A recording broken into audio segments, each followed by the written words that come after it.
knows, navigating futures that nobody knows. Singularity, soothsayers bridging worlds unknown, where futures are woven and possibilities shown. Flowing through change with natural grace, finding our path at an exponential pace. ADHD vision meets artificial mind. New ways of thinking, leaving limits behind. Not telling, but showing what evolution can be. Embracing uncertainty sets our thinking free. Singularity, soothsayers bridging worlds unknown, where futures are woven and possibilities shown. Flowing through change with natural grace, finding our path at an exponential pace. Between the human and digital, a new space appears. Trust in emergence as the future nears. Joy in exploration, let the boundaries fade. This is where tomorrow is naturally made.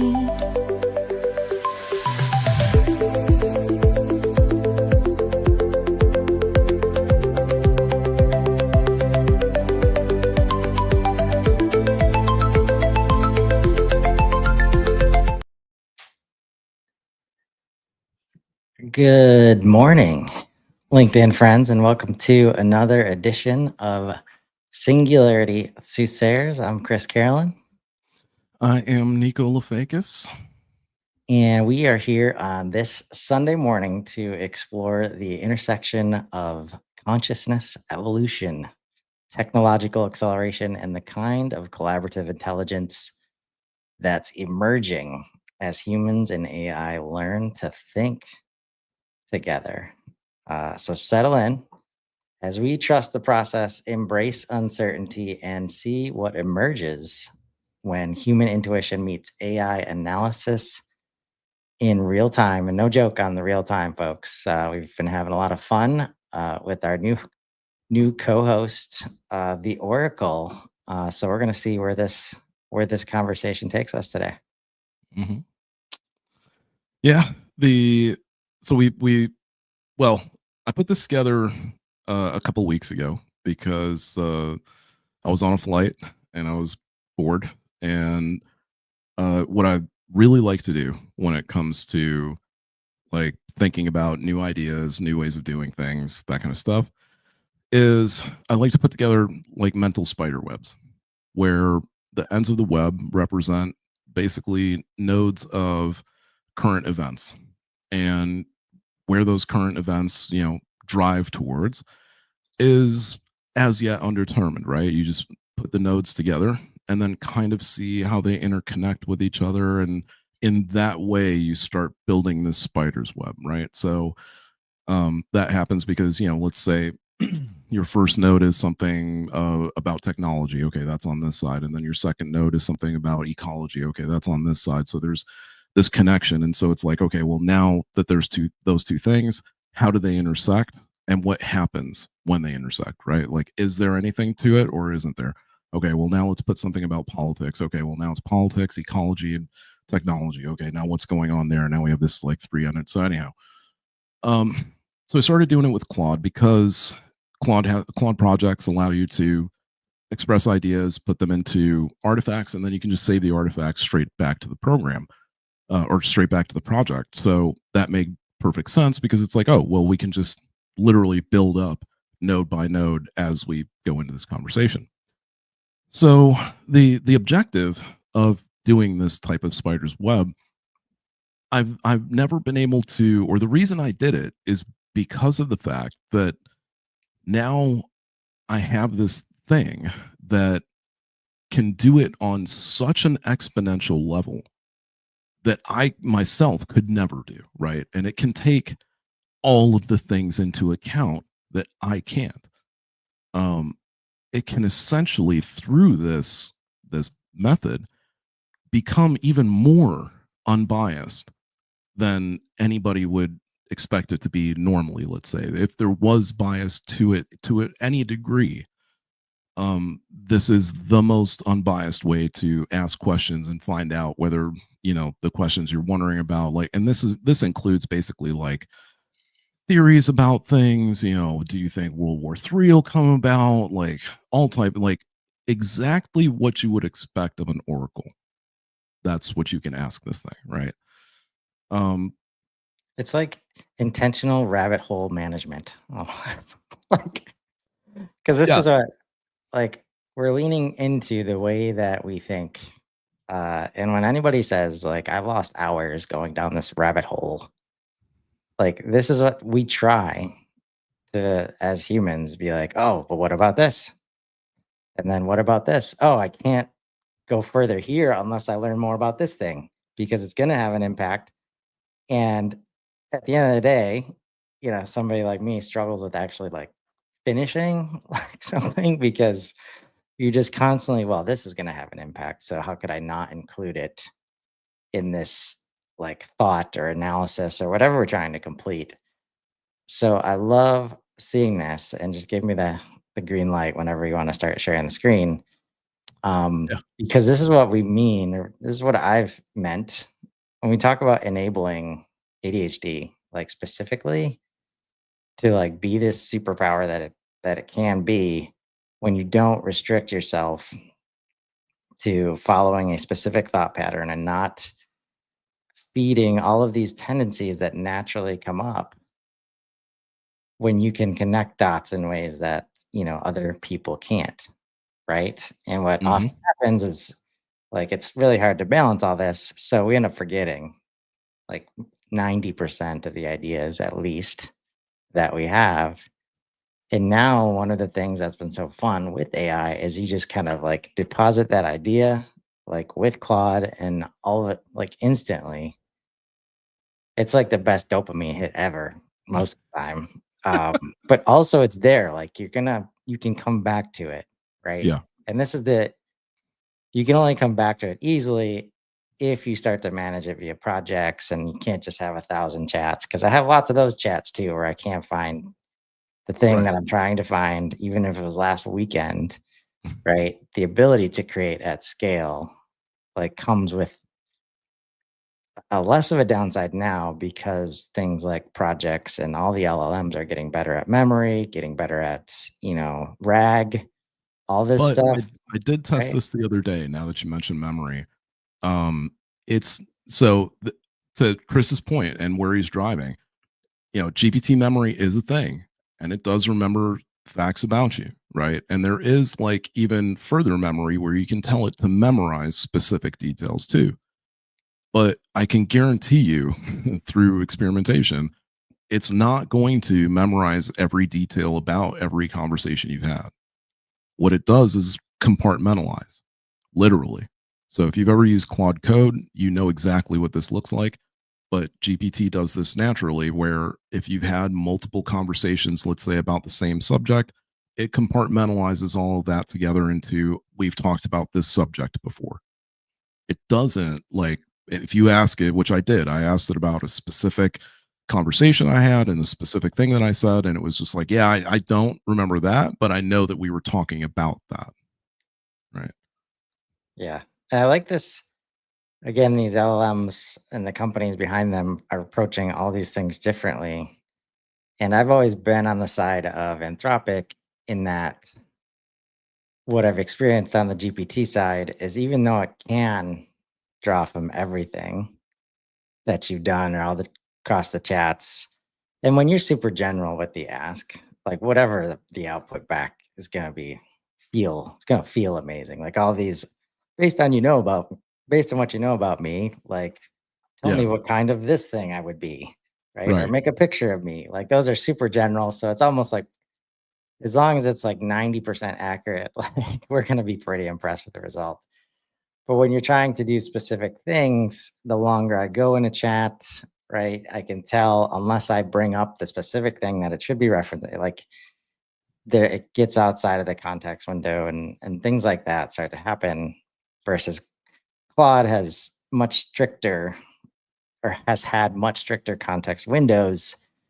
But what they've recently done with projects is expanded what you could put in it, while also making it very clear that it's trying to retrieve stuff based on the chats now. And I love the fact that they're trying to get good at that part, because Right. it doesn't matter if it can see all the projects if it's not good at retrieving like context, like Yeah. contextual relevant information, right?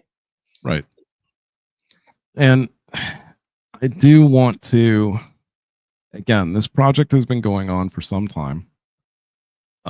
It involves how it works ahead of time is that you give it a node, and a node is defined as, at least how I have defined it, is defined as an event in time and or a theory. So you can either put forward that something has taken place, basically, the best way in which to use the oracle, or you can put forward a theory that you have to see if the oracle will be able to suss it out. Lastly, you can ask it about future events legitimately, and you'll see what I'm talking about. What I do want to do is I just want to I want to throw out a disclaimer in that, you know, I've used this thing for some time, and again, it has a lot of very real, very verified events in it. Maybe some of you know about them. I'm willing to bet most of you don't. I'll apologize ahead of time that this may be the first time you find out about it. You know, I can't take any of it back. So basically, I'm just trying to say you're going to see a lot of reality here that you might not have otherwise wanted to see. So I apologize for that. And if you're the type of person that doesn't want to know when something bad might happen, then skip this episode. Go to the next episode. If you're okay with that and you're okay about learning about the future and you have no problem, like if someone were to tell you when you would die, buckle in, because this can be your favorite episode. Okay. Yeah. Let's And pull up the screen. we will say that this is where we're enabling, like, people predict stuff all the time, right? Like at the beginning of the year, I had like a, top 5 revelations for the HubSpot ecosystem, like for 2025, right? And none of that was based on uh like non-public information, right? It's just an ability to connect dots that most people don't connect, Yep. right? And the other practical example I want to give is I think part of the reason I can predict or I feel like I can provide accurate predictions. That's what's happening with HubSpot, especially as it's AI. Is I do a week every morning. We go through updates that Right. are available to any HubSpot customer, right? And you can see when there's constantly agent updates, or there's constantly content remix updates, or this breeze is being rebuilt. It makes it a lot easier for me, who I'm reading these out loud every day, right? To see the pattern, right? And now that we can record it and transcribe it, I haven't even touched that in terms of what the Oracle is talking about here. Right.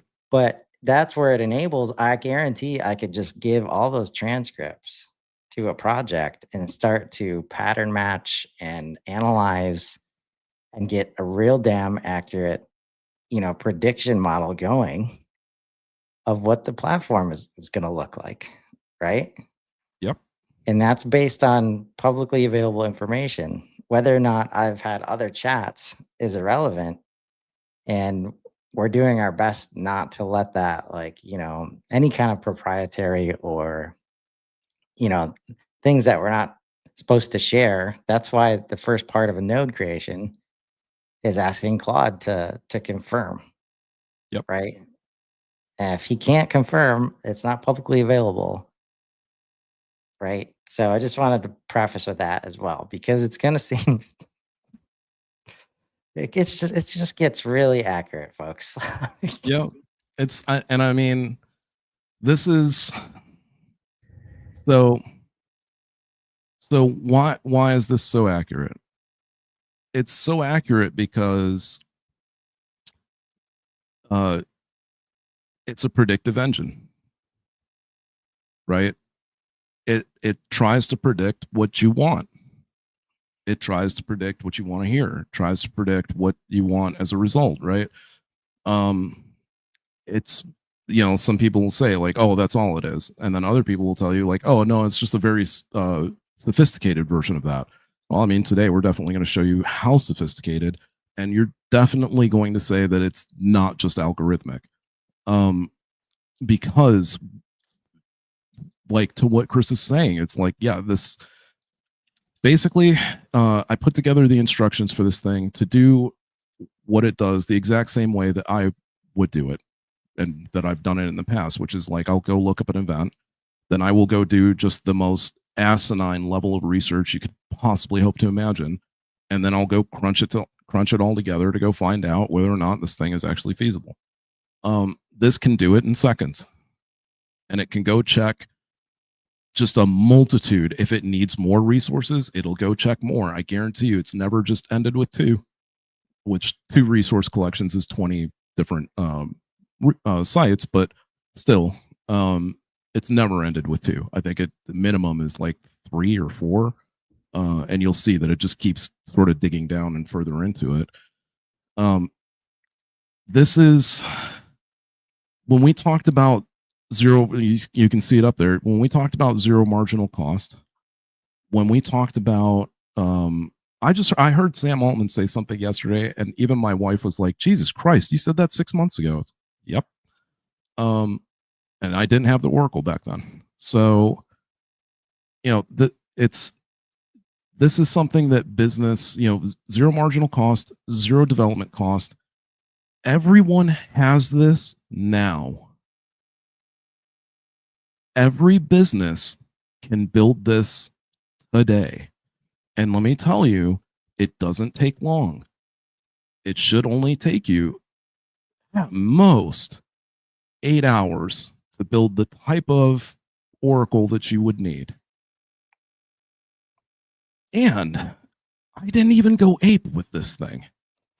I didn't do deep research nodes. I just in some of them are Opus with extra thinking. Most of them are just Sonnet. Some of them are Sonnet with extended thinking. Again, I didn't go ape. I could have done deep research for every single node, and my gosh, I don't know what that yields, but I almost don't want. I am that curious that I do realistically, but Only so much time in the day, man. The more I keep thinking about it, though, I'm probably gonna start doing it just in the background. Pretty soon, in like a couple months, we'll have the agents that can go hire other agents, right? So it'll be feasible in a couple months. It'll be something that I can do in a couple hours. Yeah. And that's part of the evolution that we're talking about here. Like the use cases that we start to think about and evolve into, while also AI, LLMs, and all the providers start to see that like through the data, and they start to build it in, right? And that's why this vertical that we're on, there's no reason to believe the speed that we talk about every week. It's really hard to overestimate how fast like this is happening right now. Yep.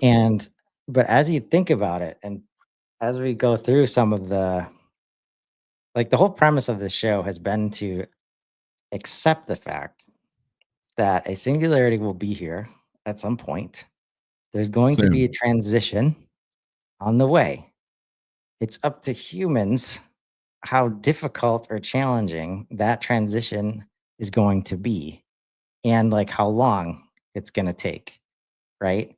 And what we're showing here is the human value related to structuring data in a way that relates, in a way that's relevant to us and what we can consume, what we're able to understand, plus AI's ability to pattern match across spaces and suggest structures or or just add unstructured data to the system. So a lot of what's coming up in HubSpot land right now is this ability to take calls, emails, meetings, whatever's on a record as unstructured data and start to create contextual relevance is going to be huge, but it gets significantly worse when you don't have the structured data around it to create some kind of context, right? And you get, if you don't have that, which without projects, let's say you just go ask Claude about some of these things, Yeah. you're going to get answers.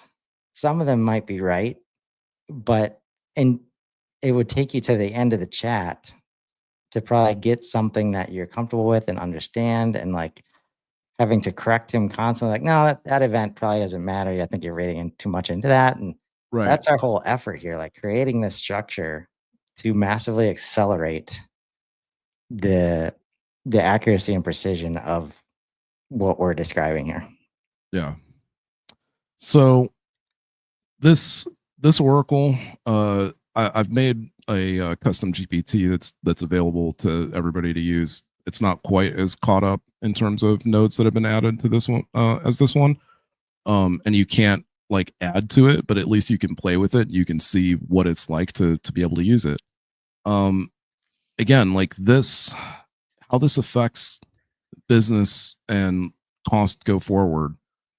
The one thing that we heard that was like repeated a ton when we were at the AI summit was speed, like acceleration and agility. And it didn't mean like just get to market with with whatever it was.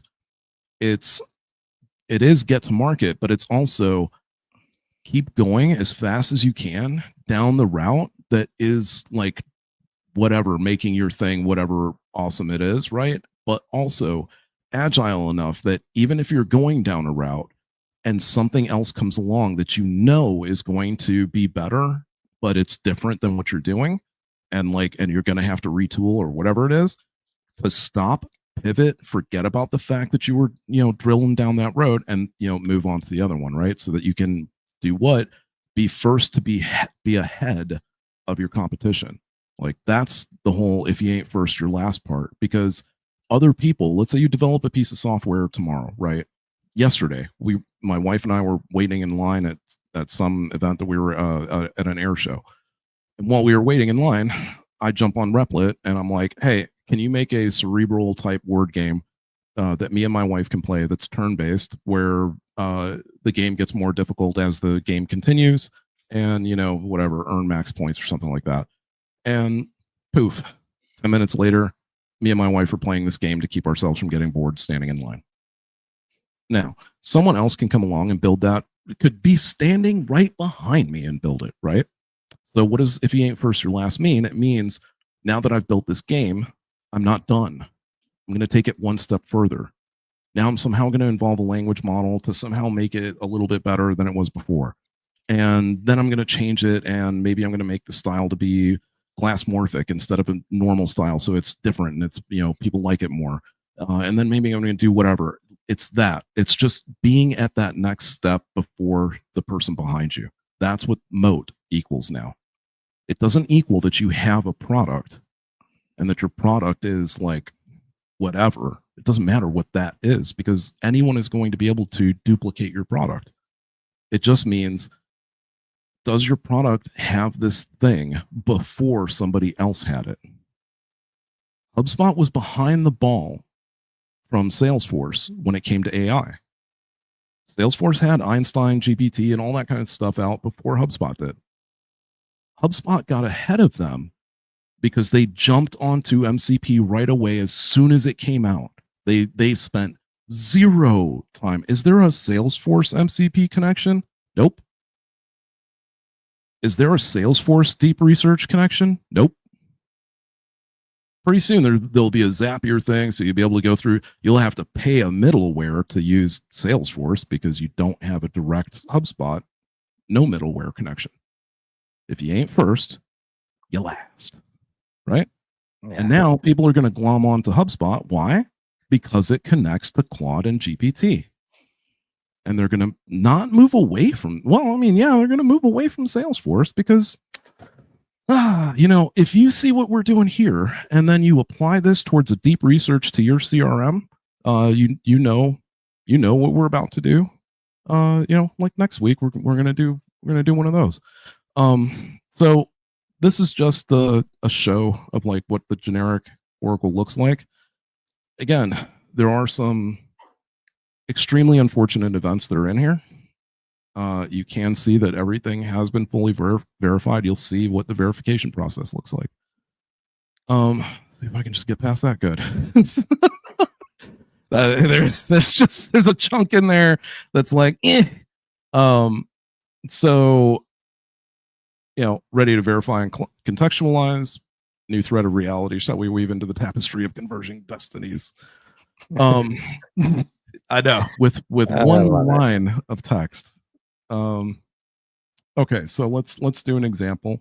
I have added the bombing of the recent Iranian facility, so that's already in here. But what was, I don't know. Do you want to do geopolitical, or do we want to go tech? Oh, you know what? Here's a good one. We'll show you guys the rest, exactly what we know is coming.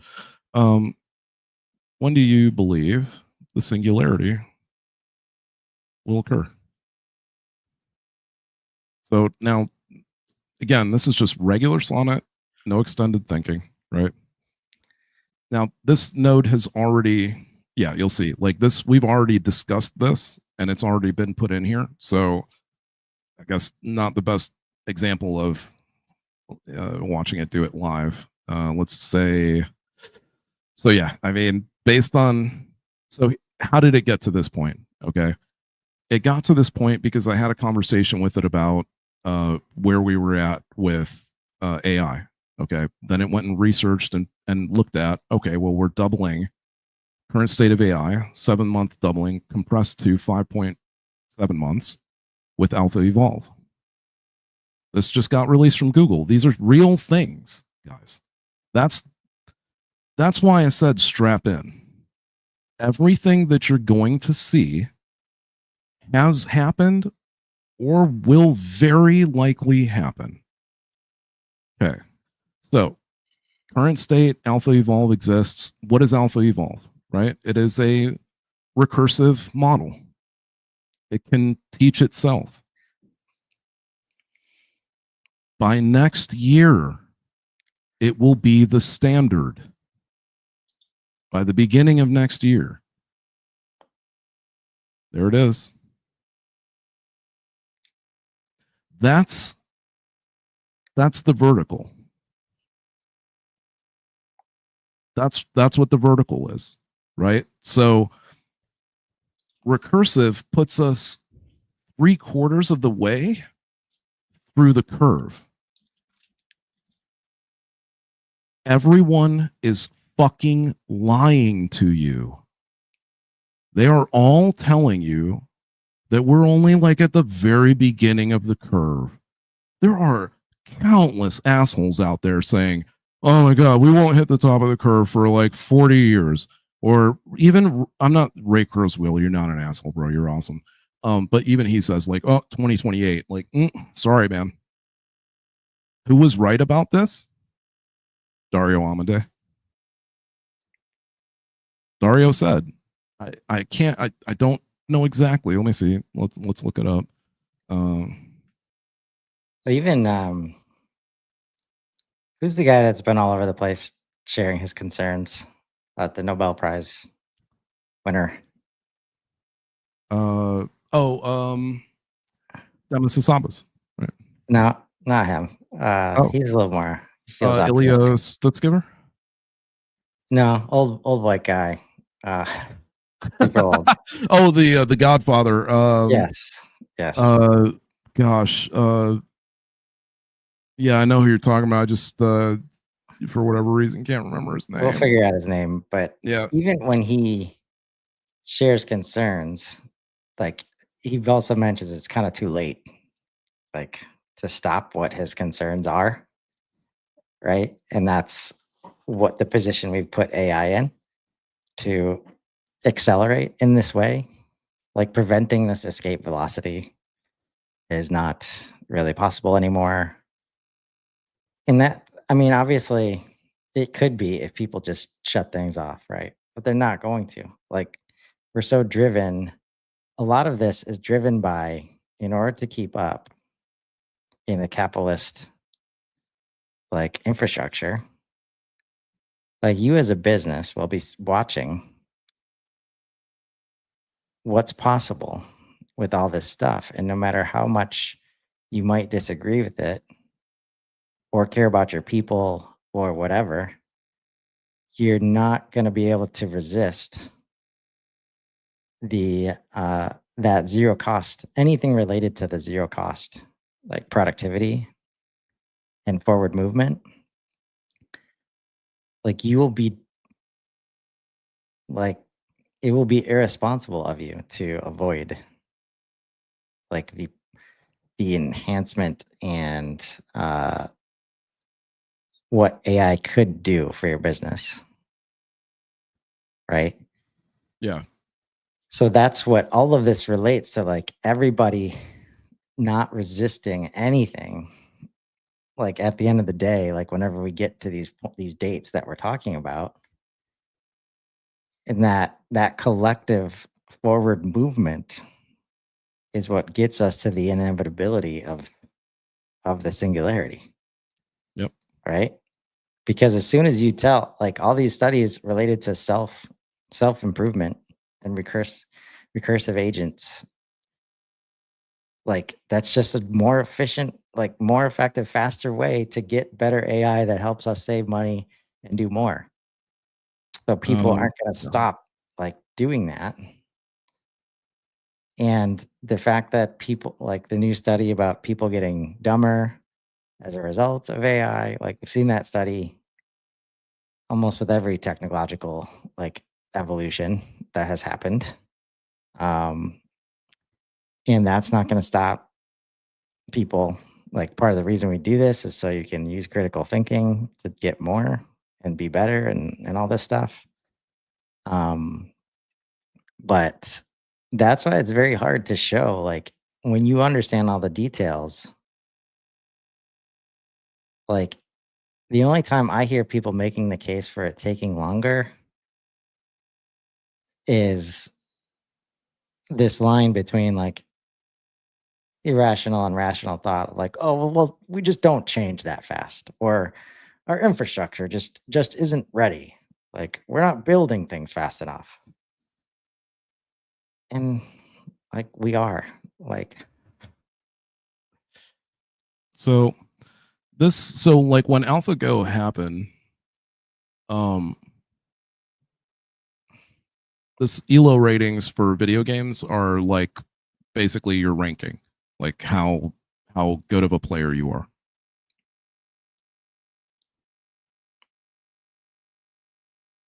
21 days reaches the level of AlphaGo master.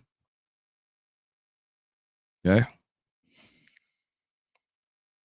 40 days surpasses all other versions of AlphaGo, arguably becomes the best Go player in the world. Does this entirely from self-play with no human interaction. Okay. You understand? This is a block. This is a 40-day block, right?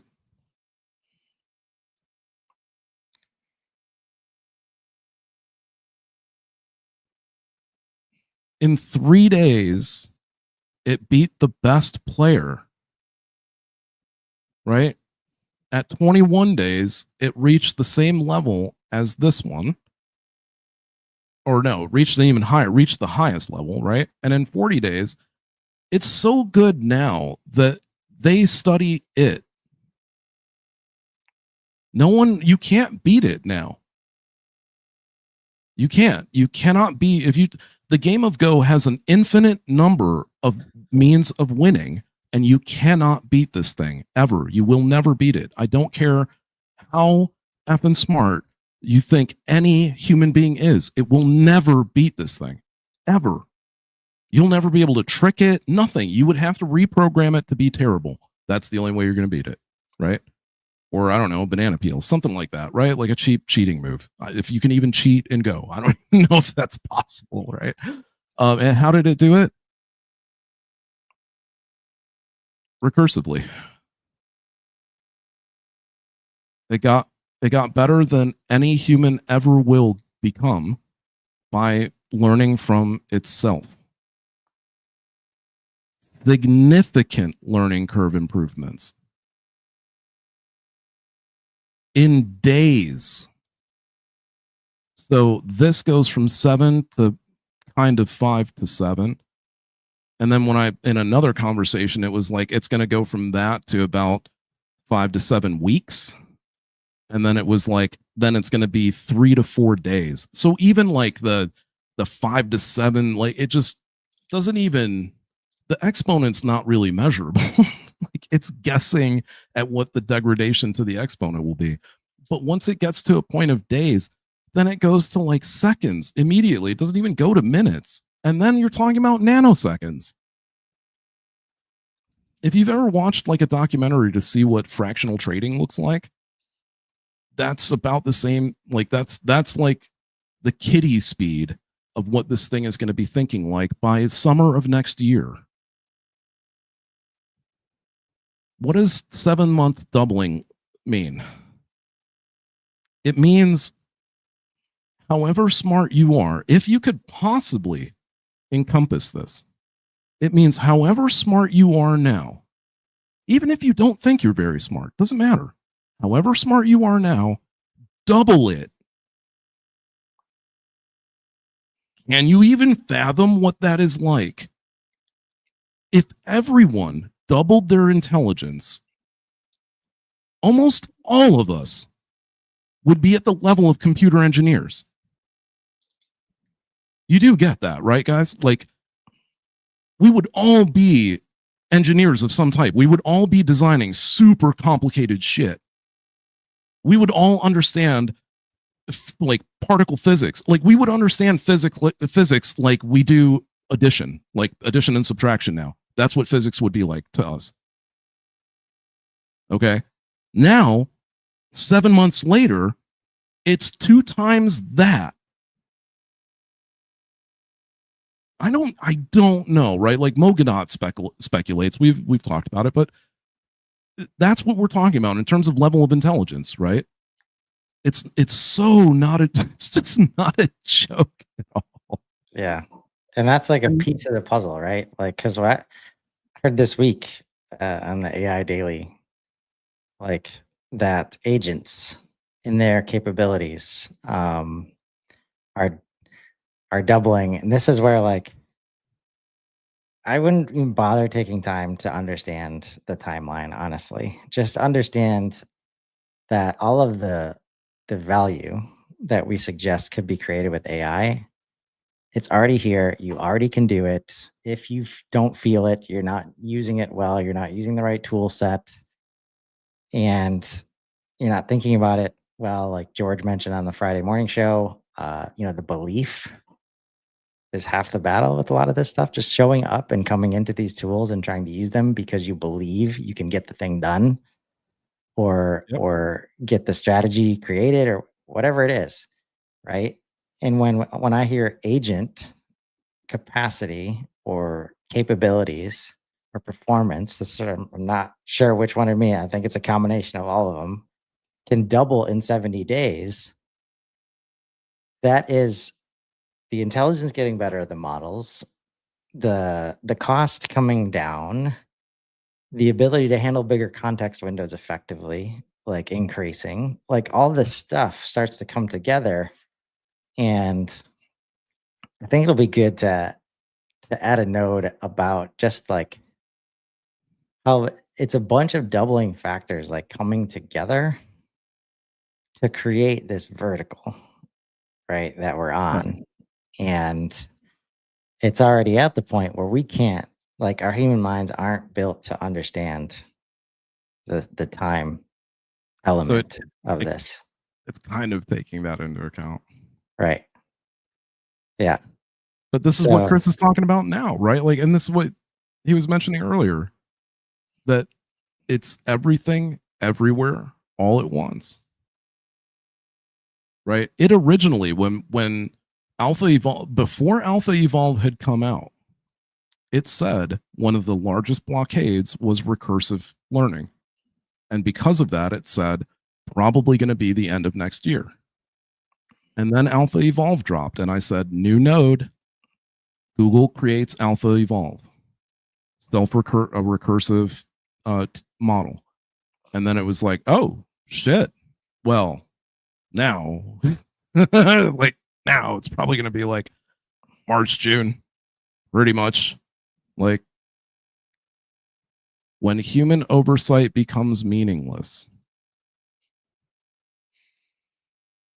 What does that mean? Like, what does this look like, right? Like,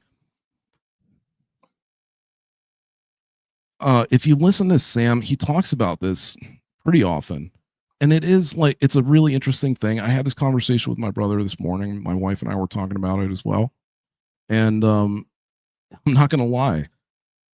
We, outside of geopolitical issues, the future is seriously not as scary as you think. Even what I thought, right? I thought it was going to be pretty bad. I thought the transition was going to be pretty bad. Things look, joblessness looks like pretty bad, whatever. And then I started crunching numbers to see, like, okay, well, what is it possible? What's possible? What would it take in order to like fund UBI? Like all this stuff, like just putting it all together. And then, in looking at this and looking at like abundance and super intelligence and like what that means, right? People often say like, oh, well, if there's UBI, everyone's just going to become lazy. Are you? I think when most people go on the vacation they get, even the 2 weeks, I think most of us, after like after the first week, I think the majority of us are like, okay, let's at least plan an excursion. Like you don't do work, but you at least like start planning stuff on the vacation to like go do, and like, okay, let's go see Disney or something. Like you're, whatever, even if you're in a tropical place, like let's go horseback riding or hiking or whatever it might be, right? A lot of us that are more driven, it's like day 4 probably, right? Those of us that are just hungry as hell, it's amazing if we got off our phone to begin with, right? Like there's vacation in that we're in a different place and we take a little bit more time away from the computer, and like maybe you go swimming and stuff, or you go do an event of the day or a couple events of the week, but the rest of the time you're pretty much just doing what you love, because that's the thing, right? Some people have to go on vacation because they're not doing what they love. So when they're on vacation, they have a lot. Oh God, they love it, right? Other people kind of do what they love, but at the same time, and these people that are like, they can go like 3, 4, 5 days. I think you're small business owners. I think you're entrepreneurs, because you can kind of let go, but you're also doing what you love. You're also running your business and stuff, but it's only kind of because heavy lies the crown. You got to watch over the people. You got to call to make sure the joint's still running right. Whatever it is, right? My dad, we'd go on vacation and a couple hours a day, he'd bust out the laptop and, he's got a couple emails or something. He'd go through something, right? Because he owned his own business. Those people who are like, who love what they do, you're just in a different location. Yeah. but you're doing, other people when they say workaholic, I never used to understand it. And now I do. I understand it as being in a sense, it's not, but in a sense, I understand it now as being this sort of like derogatory term towards people who love what they do. Yeah. It's a way for the other people to sort of make fun of the people who do love what they do by calling them workaholics, right? By attempting to make them feel bad that Yeah. they And love to keep busy, right? and justify the balance, right? Correct. Yeah. Like, and that's right. And it's obviously it's fine to have balance. It just looks differently for every single human being. And if you're in family mode, and that's what a vacation means to you, and you care enough and are interested enough in actually disconnecting from whatever your weekly responsibility is when you're not on vacation, like that's easy for you to do, right? Yeah. But for somebody who owns a business and is not in that season, even when you try to, like let's say you've delegated all your work, like you've built your team perfectly and they can run the business without you being there. The misunderstanding that that person can just shut off that part of their brain, it's insane. It's insanity. And like, so what will happen is you will create the expectations that you're supposed to disconnect and like fight it the whole trip, right? Right. And what that looks like is having anxiety like Yeah. the entire time because you can't shut it off realistically. Right. And that's where you shouldn't even try. Like turn it into a time of ideation and I don't have the daily so I can now do this, right? So that's the crazy part, right? Is my brother, a lot of people are of the idea that like, okay, UBI is terrible because what you're doing is enabling people to be lazy. That's why I brought up the example of the vacation, okay? Because most people, right? I think most everybody, like their job defines what they do. Even if they don't love what they do, their job kind of defines them because as a social experiment, uh I at last inbound, I asked this question of a lot of people and even since, and a lot of people have trouble with this question. Um, tell me who you are in 5 years from now, and don't talk to me about your job, right? And there's only been two people so far that can answered that question in like relatively normal amount of time to where basically it equated to me that like, oh, okay, you already right? Not that post scarcity is coming and you're going to have to blah blah blah. Just what you love doing. You already have an understanding of what you love to do. Other people, I think when you engage with that question long enough, you'll figure it out. But the point is, currently, you don't think about it because you don't have the time or because you can't and you've convinced yourself you can't, mainly because of these external constructs, because of bills, because of debt, because of these things that you have to do on a societal level. It starts to limit what you can actually do from a potential level, right? When we all, like most of us, went to grade school, high school, you got asked that question: what do you want to be when you grow up? And then you graduate and you realize, damn, there's a snowball's chance in hell I can be any of that shit, right? Even like a handful of things that you wanted to be, right out the fucking window, because maybe you're not physically there, monetarily there, you didn't go to the right school, you don't know the right people, you don't live in the right place.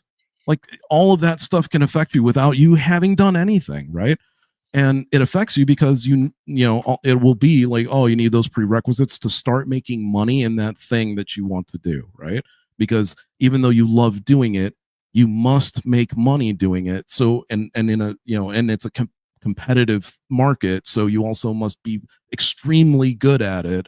So hopefully you not only wanted to do it, but you also wanted to be the best at it, because otherwise you won't make money doing it. And what does that do to literally anybody that had a dream?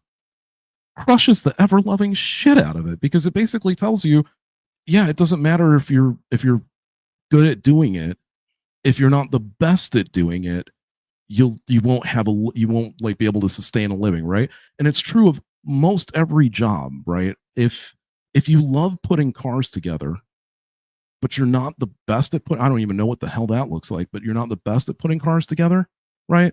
You should still be able to get paid to put cars together the same level, right? Like, because you still love doing it. It's the passion. That's what we heard from Atlassian, right? From the owner of Atlassian said, I don't hire people for skill level, and I don't hire them like just because, right? I hire them based on joy. Do they really enjoy what they're doing? Because if they really enjoy what they're doing, the rest of it doesn't matter. They'll learn how to do it. We'll teach them how to do it, but at least they will have a passion for doing it, right? And so in a world of abundance where you don't have to worry about basically not having to, I was talking about it with my wife this morning, because I was like, look, it's very possible that very soon, it's possible very soon that I'll be making enough income that she won't have to work anymore, right? And she'll get to literally experience the world of abundance before it happens. Because at that point, she won't ever have to monetarily worry. If she wants to go start a garden and then start a gardening business that only makes $50 a week, but the gardening makes her insanely happy, she can do it. If she wants to crochet, because it makes her insane, it doesn't matter. It won't matter. She can do whatever she wants to do at that point. And I'm not even joking when I say that has been my goal for her ever since we got married, was like, I just want to make it so that you can just do whatever you want to do without having to have other people tell you what to do, right? Yeah.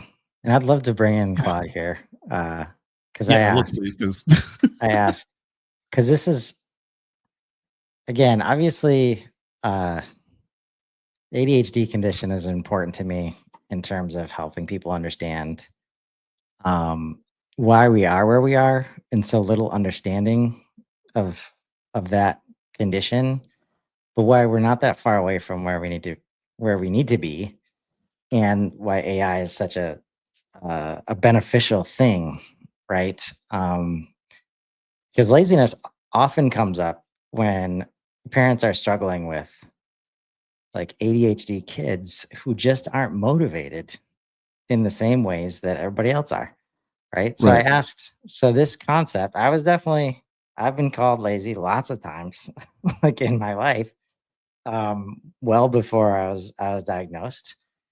And guess what? I didn't appreciate it, but it was hard not to identify as that at some point, because I was hearing it like all around me in the way that I, did some things and not other things, right? So the prompt to the oracle was, why is lazy as a label describing people in a future of abundance such a problematic, misinformed paradigm? Right.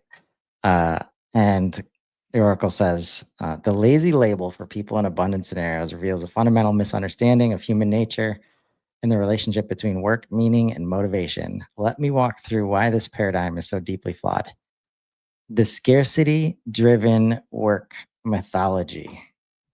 Our current concept of, quote, productivity emerged from industrial scarcity economics, where human labor was the primary input for survival. We've conflated economic necessity with human purpose, creating a mythology that equates busyness with virtue and rest with moral failure. This mythology assumes people only contribute when forced by material need, a view that's both historically inaccurate and psychologically naive. What abundance actually reveals about human nature: when basic needs are met, humans don't become idle, they become selective. Research consistently shows that people freed from survival pressures tend to pursue intrinsically motivated activities with greater intensity, Mhm. engage in creative and exploratory behaviors, contribute to community and social causes, develop skills and knowledge for personal fulfillment, aka joy, focus on relationships and meaningful experiences. The Renaissance, funded by abundance among the merchant class, produced an explosion of art, science, and philosophy. Modern examples like sabbaticals, retirement communities, and even wealthy individuals show this pattern repeatedly. Abundance typically increases meaningful activity, it does not decrease it. I can't wait till you see this. The dig. Claude continues the motivation spectrum misunderstanding. I've been looking for this my whole life, by the way. Oh, dude, when you see this one, this is like the other half of what you've been talking about for like months. Awesome. Well, let's Yeah, Claude no, finish up here and yeah. we'll get over to that. So the motivation spectrum misunderstanding. The lazy paradigm assumes a binary. People either work because they must or don't work because they're lazy. This ignores the actual spectrum of human motivation. Extrinsic motivation, scarcity driven, work to avoid punishment or gain rewards, and intrinsic motivation, abundance enabled, engage because the activity itself is meaningful. Psychological research shows intrinsic motivation produces higher quality outcomes, greater persistence, and more innovation than extrinsic motivation. The lazy label actually describes what happens when people are trapped in extrinsically motivated systems. Hello, value first. They do the minimum required because the work lacks inherent meaning. Goes on for a bit, but I want to highlight this economic paradigm trap. The lazy paradigm also assumes the current economic structures are natural laws rather than artificial constructs. It fails to recognize that much of what we call work today consists of activities that What do you know? add What do no you know? real value to human well being, exist only to distribute scarce resources, create artificial complexity to justify employment, and maintain systems of control rather than productivity. In true abundance, these activities become obsolete. The resistance to this isn't about laziness, it's about the difficulty of reimagining purpose and identity beyond economic utility. So let's reframe the question. Instead of asking, will people become lazy in abundance? More productive questions look like, how do we help people discover and pursue meaningful contribution? What structures support intrinsic motivation over extrinsic control? How do we measure and value contributions beyond economic output? And what new forms of purpose and meaning emerge when survival is secure? I mean, it's literally everything we've been talking about since episode 1. If you go back to the first episode of this show, you will hear us talking about this. So here we are months later with a model that it's not like we haven't tweaked this. If you look at the instructions, all it does is tell this thing how to do it. It doesn't in any biased way say, make sure you go look at these sources, right? It just says, like, I'm going to give you nodes. And when I do, you're going to go research online to verify them. And if they're not verified, you're going to tell me and you're going to reject it. But if it is verified, you're going to add it to the architectural or the causality web so that we can see, okay, here's the node and here's what's going to happen after since that thing has been added. Here's how it affects everything else in the web. So this is just affirmation for us. Because again, like we've been talking about this stuff for such a long time. And this is one, I mean, like Chris mentioned it earlier, but this is one that Chris talks about often.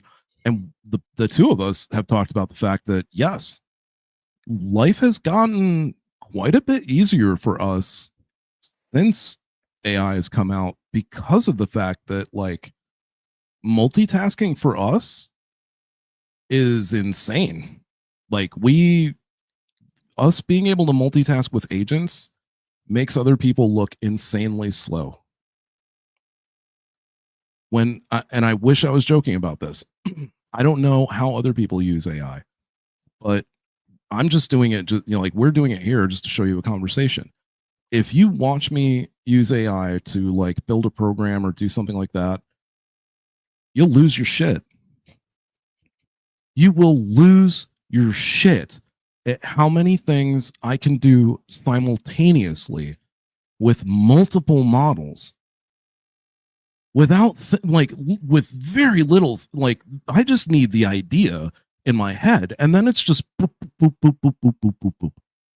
For me. For other people, I listen to them talk about using AI and they're like, when they talk about it, they're like, yeah, I use GPT and I did this thing and I was working with it and we worked on doing this thing together. And it's like, oh shit, so you stayed in one lane? How'd that work out for you? How long did it take you to get there? Right, all that kind of thing. So yeah, we talked about like earlier, Chris brought up like ADHD as a diagnosis and as a condition helps in that way.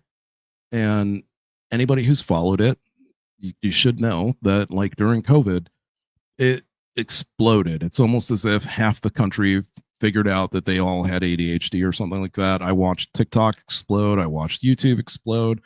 All these videos. I mean, I hear it, and it kind of sucks because we have been diagnosed with it for a long time. So it's very different for people who like have had it. And then you see like TikToks where people are just like, oh, that's my ADHD. And it's like, yeah, okay, it's not quite so throw it to the wayside, but whatever. Yeah. And when you think about it, like when you understand how human evolution works. Yep.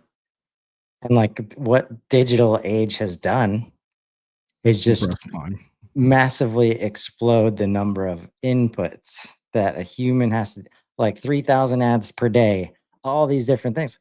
We didn't have that before the internet, right?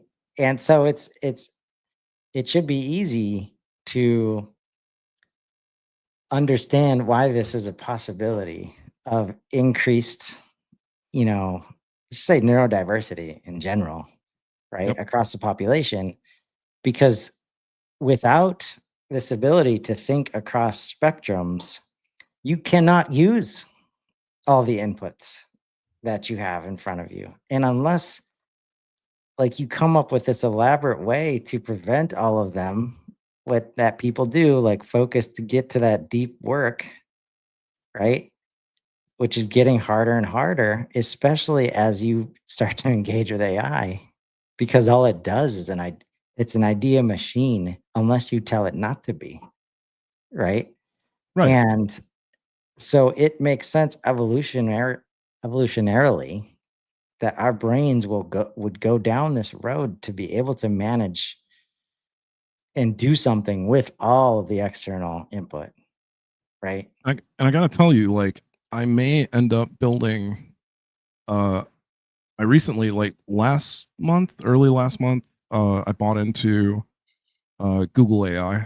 I still have not regretted that. And then this beginning of this month, I bought into Perplexity.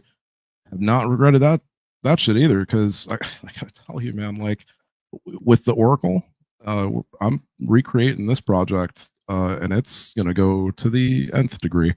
Can't do it on this one. Gotta do it here.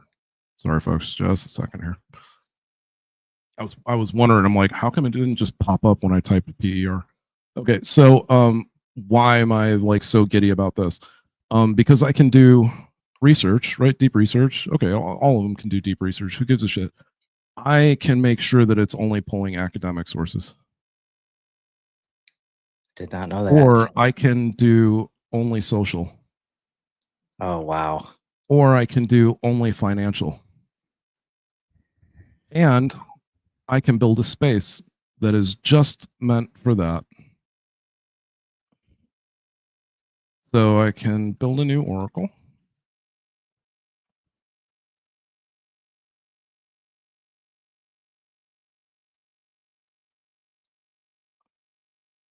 Let me just go back to this guy real quick. So you guys show you how fast I move through systems. Doop, Yeah. doop, doop, doop. Oh, too many letters. No, you gotta do that. You gotta do that too. At this point, I'm asking Claude to do unspecifically that is the number of characters Oh man. required. Okay, we'll take away the formatting. Okay. Wow, I gotta drop Yeah. 5K. Yeah, that's what Oh I'm saying. man. All right, You all gotta, right. you gotta let Let's do Claude this. help here. Let's do this. It looks like it's in there a couple times. Oh no, it's just Claude has a more sophisticated. Never mind. Okay, roll the participant. Blah Yeah. blah. LM's updated. Okay. Analysis of the results. All right. And this is where, like, because of perplexity. So what I would do, what I've been doing is when I know I'm going to involve more than one, I'll try to create instructions or knowledge-based documents to say, this is why I'm like the roles, how they're different. Like, because perplexity is a research-based, like it started as a research-based, application of, generative AI, probably doesn't need the same instructions that Claude has because it inherently might research topics in the way that we're instructing Claude to do it because it's a research-based tool. And the ability to what you described, say like social, like turn on social only or research only or any of that. That's where we're starting to use like it's very rare that we like copy and paste successfully like across these tools. And when you try to do that, it is very easy to over bias like the other tool, and then you don't get the results you're expecting, and then you think it's crap, and I'm going to go back to GPT, and because that's the one that works, right? I'm guilty of that with Claude, for sure. But I'm about to get better at it because all this comes down to like accessibility of the tools, and I think most people are likely to be sleeping on Google because you already have Google Workspace, which means you get Gemini,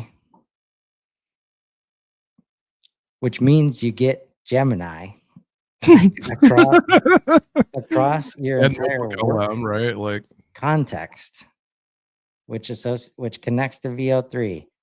And like what they launched last month, I think it was last month, was it beginning of this month? I don't know. I hope you Oh. guys saw that, right? That initially I was gonna second guess the model on whether or not this seemed like too much, because even this seemed like too much, right? But it went and looked up what it needed to do, because I put on extended thinking, even though it's Sonnet 4, right? And here you go, blah, blah, blah. Copy pasted, no error. Immediately went in there, right? And I'm sure the, There we go. Yeah, they've improved that. I think they just started calling it context. Bully. So yeah, like now, I mean, it doesn't have all the same back data, but not yet, but we'll add it soon. And so like now I can just do Oracle searches with the best possible engine to do it with. But back to the name of the game. So with ADHD, right, all the different cognitive things, it went and looked up like, hey, did it actually explode during the pandemic?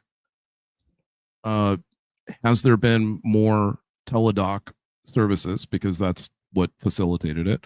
And there was, for those of you who noticed and have been on these meds for decades, we went through a shortage, and all of a sudden I couldn't get it was ridiculous to try to get my meds filled. I had to call pharmacies like every single day to find out when they got a new thing. They were getting annoyed, I was getting annoyed. It was ridiculous. And lastly, okay, well, based on those two things, or not even based on them, just in conjunction with them, are they right about it helping with creativity? Now, look at the sources it's going to, guys. It's not going to I don't know, rightwing.org or Wired or TechCrunch or something like that, right? It's going .gov. It's going Cigna, NIH, Justice, right? ADHD Online. It's going to relevant sources. Okay. So here's what happens. It initially does the research, and then it'll build out the node. And the node looks exactly like this. It'll put a description of basically what I gave it in terms of a problem, right? So it's looking to see hey, however, research reveals that ADHD traits divergent thinking. So people who say that they're neurodivergent, basically they suffer from ADHD, but gave it a super fancy name. Hyperfocus, cognitive flexibility, nonconformism, all of that. This is all part of ADHD, right? May provide crucial advantages in AI human collaboration, right? It's ongoing surge and emerging advantages. And here's what's funny to me is Chris is not wrong. Why did it happen during the pandemic? In my opinion, I'll actually throw this at the Oracle in a second here. I think it happened because so many people were home at once, and so many people were consuming short form content that it literally rewired a lot of people's brains to basically only be able to sustain short form attention, which is kind of it's pretty much the basis for ADHD. It's how you figure out that you've got a problem. Is you're talking too long and you literally forget what you're saying. If you have real ADHD, this happens to you. It happens to you where you'll talk about something. It could be something super important, and you're talking to someone about it, and maybe 3-4 minutes in, it's gone. Not just there's no other way for me to explain it, right? I'm Chris knows exactly what I'm talking about. You're talking about it, and then it's almost like you paused even a half second too long, and then it's gone. You don't even, it's like you never were talking about that thing to begin with. Gone. Yep. If you know someone who has ADHD, lost your audio. Oh, what? Really? Dropped out? No. What? You can't hear me? I think it's not me. Maybe it's me. Testing. There we go. Okay. Yeah. Sorry about that. No. Yeah. I mean, if you know somebody with ADHD, legit, they, especially if they're if they have it but they're either undiagnosed or untreated, they interrupt you all the fucking time. And they do that because they have a thought, and if they don't, and it's not even them being rude, it's that if they don't say it right then and there, they will forget it by the time you're done talking. Yeah. Yeah. I mean, yeah, it never happened. Gone. When you normal people, when you wake up after having been asleep and you've had a dream, and then 5 minutes later you can't remember what you were dreaming about, that's what it's like for us every day, all day, all the fucking time. All the fuck time. That's why we need to write shit down all the time. That's why we ask you, hey, did we have something planned today? That's what, even though you've told us 8 times in the last month or whatever, it's just the way it is. We have short form memory, but there's some There's some advantages to it. Well, Right. and everybody was thrust into this moment because I think a huge reason. I mean, I wasn't diagnosed until I was 33. Like anybody Right. that knew me, I'm sure any expert that would have seen me, like after like third or fourth grade, like would have diagnosed it in the 90s, right? So most of the stats are just so far off about how Yeah. many people actually have this. Right. And what I could see having happened here is that everybody that was used to doing things in person was now being forced to do it digitally, including classrooms Mhm. and visits to the doctor, Yep. which means like if you're if you're neurodiverse in this way, the ability to shut all these other inputs off while you're on a screen with other people, like just get out of here. Like so like there's It's no the way to best hide it. ever. Yeah. Instead of because what we see in the classroom, and I definitely have some personal stories for myself and others. It's like those are the kids that get called lazy Yep. or disengaged Yep. or like they're not paying attention or they're causing problems or they're the class clown or like They're all drawing these on ways in of their just book or something. mislabeling the situation, right? And this is where like when everybody's forced to be digital, both on like on the educational like side and on the like healthcare side, like there was no way to hide the kind of distractibility that immediately shows itself. Um, like and probably on both sides, right? Like teachers who had to teach in that environment.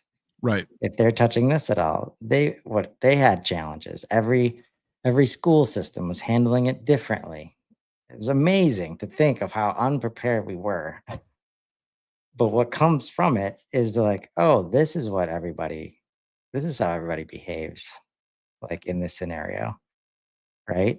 And when it's challenging, you definitely lean towards like the social scroll, like, and that just obviously feeds that issue more. So I'm sure it was a combination of, rewiring for some people, but also like you have no choice in these environments unless you figured out how to meditate or like turn everything off, which most people didn't. Like, hi, like Right. this is where all these inputs we're talking about, this is where they're coming from, Yep. right? And I got to tell you, I watched. I don't know if you saw it. I got to send you the link to it if you haven't, or just go watch it. Altman did a interview yesterday, or it released yesterday. It might have been on Friday. At Y Combinator. Oddly enough, so did Elon, which Elon's is worth watching. Um, you know, even Sam says it. It's like there was a period in time where, and there are moments where you see Elon's genius and like, and you can respect it and like that part, but then there's the rest of it, right? And it's this like 1090 ratio that's just it's fucking ridiculous. Um, anyhow, so Sam was saying that in working with Johnny I, because they asked him, of course, he said he wasn't going to release it, but he said he was going to tell the guy that was giving him the interview. Um, but what he did say was that he too was very annoyed by all the notifications on your device. And he said it would be great if you just had something. I don't know who's been telling you all this. It would be great if you had something that you just voice interacted with that would take care of all of those things for you. That was just an assistant that you're just walking around, and instead of ding, ding, ding, you get this assistant that's like, hey, Chris just sent you a text message. You want to hear it? No, but remind me about it later. Okay. Oh man, that's gonna be huge. Now, he Because we didn't say that talk to about like, ourselves, right? he didn't, yeah, like That's what I'm saying, right? Like we say it to ourselves. So like I'm not even talking like Johnny Ives, genius level, right? Like 200 IQ level product designer, right? Working with Sam Altman, literally just genius level human being, and just amazing at marketing. So you know when this thing drops, it's going to be viral, like just the instant. I've already saved money.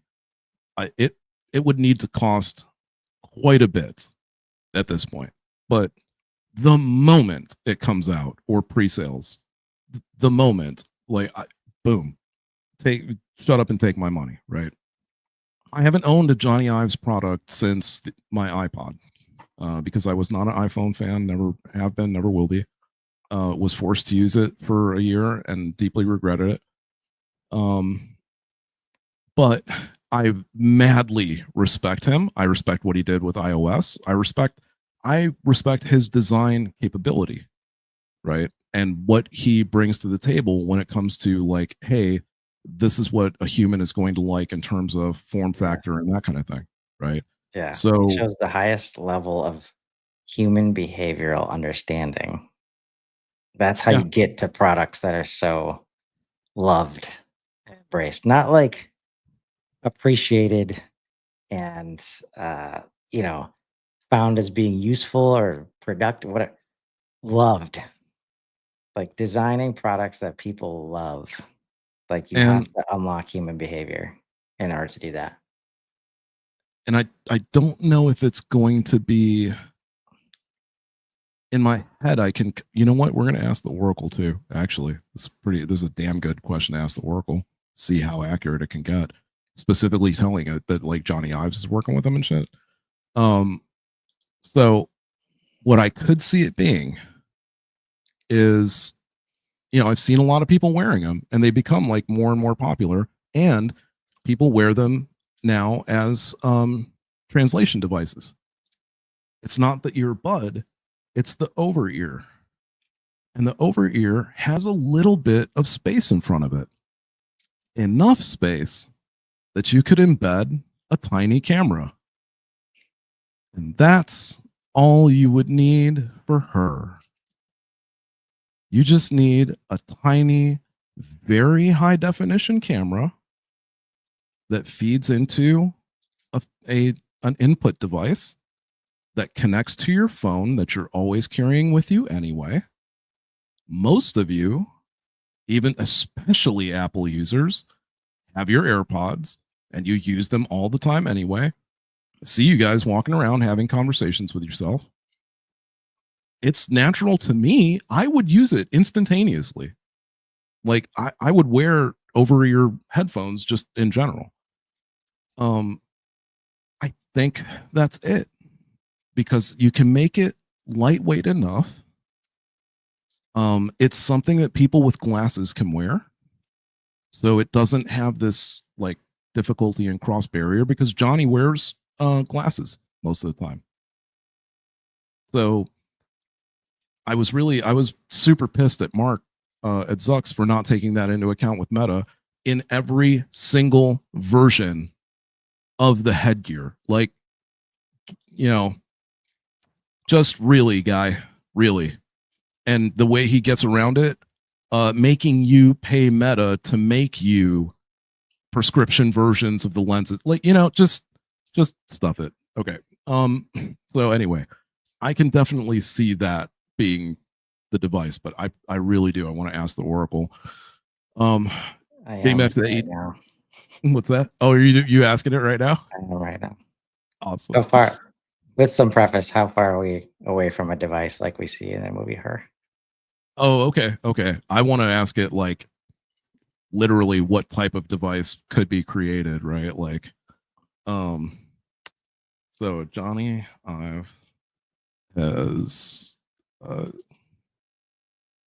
agreed to work with Sam Altman to create a new wearable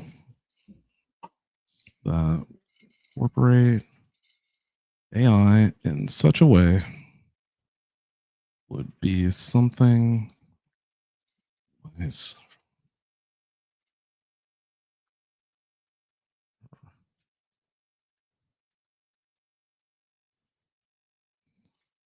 Well, actually, let's see.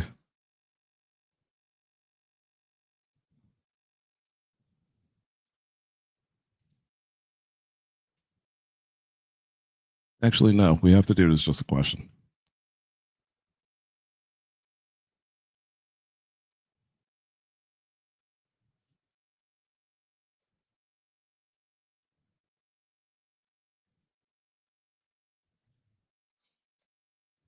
Okay, so here's a live example of what the Oracle does.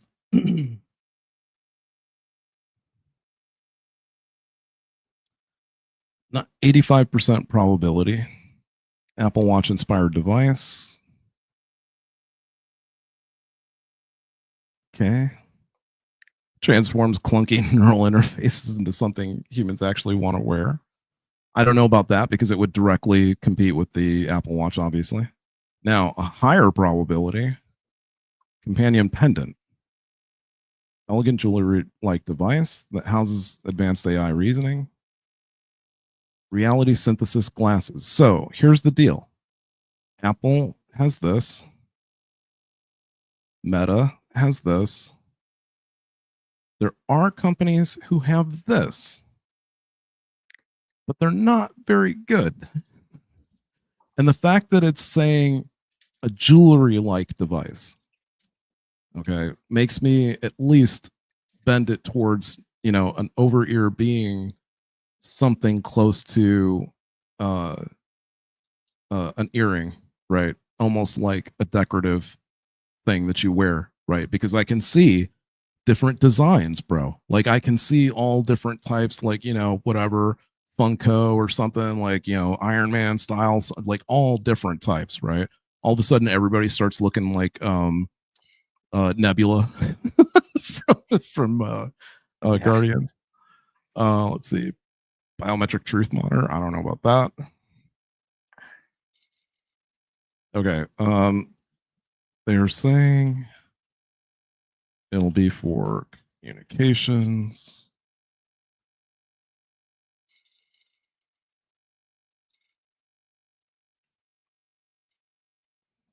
And we're going to put a little bit of thought into it.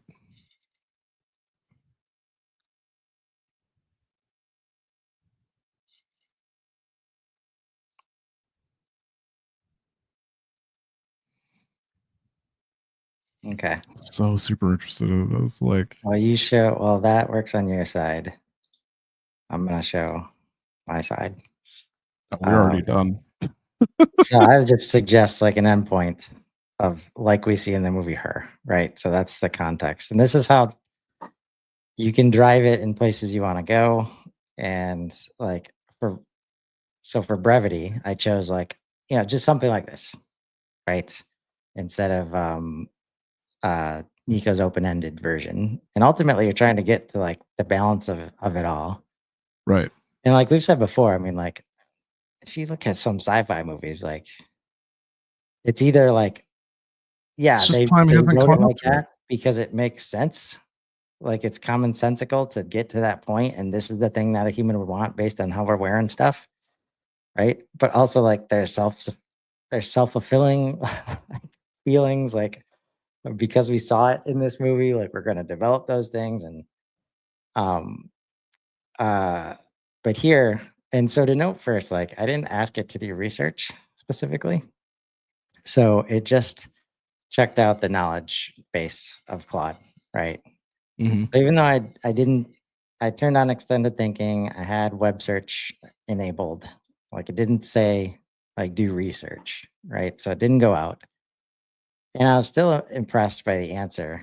And this is where like the human consumption part comes into play. Cause right away I'm like, oh, 18 to 36 months, get out of here. And I just keep reading. But really that's for this reality of what the device in Her is doing, which includes Right. like emotional and like all this stuff, right? Captures most of Her's core experience. And then we go into timing. The infrastructure is ready. It would require an emotional breakthrough of some sorts, market readiness. But even here, the prediction and the timeline before I ask it. So, first, like, well done, Nico, on creating this Oracle. Like prediction, the timeline, without doing any additional web research here. Late 2025, early 2026, first companion class AI devices launch with sophisticated conversation abilities, but limited emotional depth. 26, 27, breakthrough in emotional modeling, creates first truly relationship capable AI systems. And then we have mass market adoption after that. Then I said, did you do any web research to support this? Right? No, I didn't. I based it primarily on the patterns and trajectories of the causality web analysis I've been tracking, plus my existing knowledge. I'm always interested, like, because when you ask it to do specific research, the balance between doing additional research and understanding what the training data probably already has in it, right, is an interesting balance I think about sometimes, because the more you ask it to do specific stuff, the more you bias it, like inherently, right?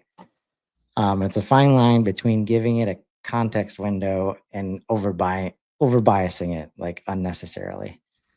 But it goes into the tank and starts doing the web. Thank you for pushing me to research this. The current information dramatically strengthens and validates my analysis. In fact, and this is why I asked, we're even closer to her than I initially projected. Research reveals we're almost there. Ives actually did join OpenAI, happened in May. 6.5 billion acquisition of his AI device startup, IO. And the best founders I've seen, like they do the startup in anticipation of this future where they get acquired and they have more resources. When you start with a vision of that, like it just gets you there a lot faster. Sam's been talking about it for a while, explicitly working like on creating devices that bring her to life, her from the movie. This is maybe some of that like self-fulfilling, prophecy coming into play. But it makes sense. Like if you've seen that movie, if you haven't seen that movie, go watch it. Like first of all, it's a great performance by Joaquin Phoenix. And it's just like it's like we're not, it's an earpiece. We all have earpieces. Like we all can talk to assistants already. Like, okay, Google, what the heck? Like we're already doing stuff like that, right? You have no idea how right we are on this thing, right? And that is the entire purpose of the Oracle. Is like, you guys got to understand, we've never had this discussion. Me and Chris have never had this discussion before. We know that they're working on a device. We have not talked about like, hey, what device do you think they're going to be building? But we both know, like, again, like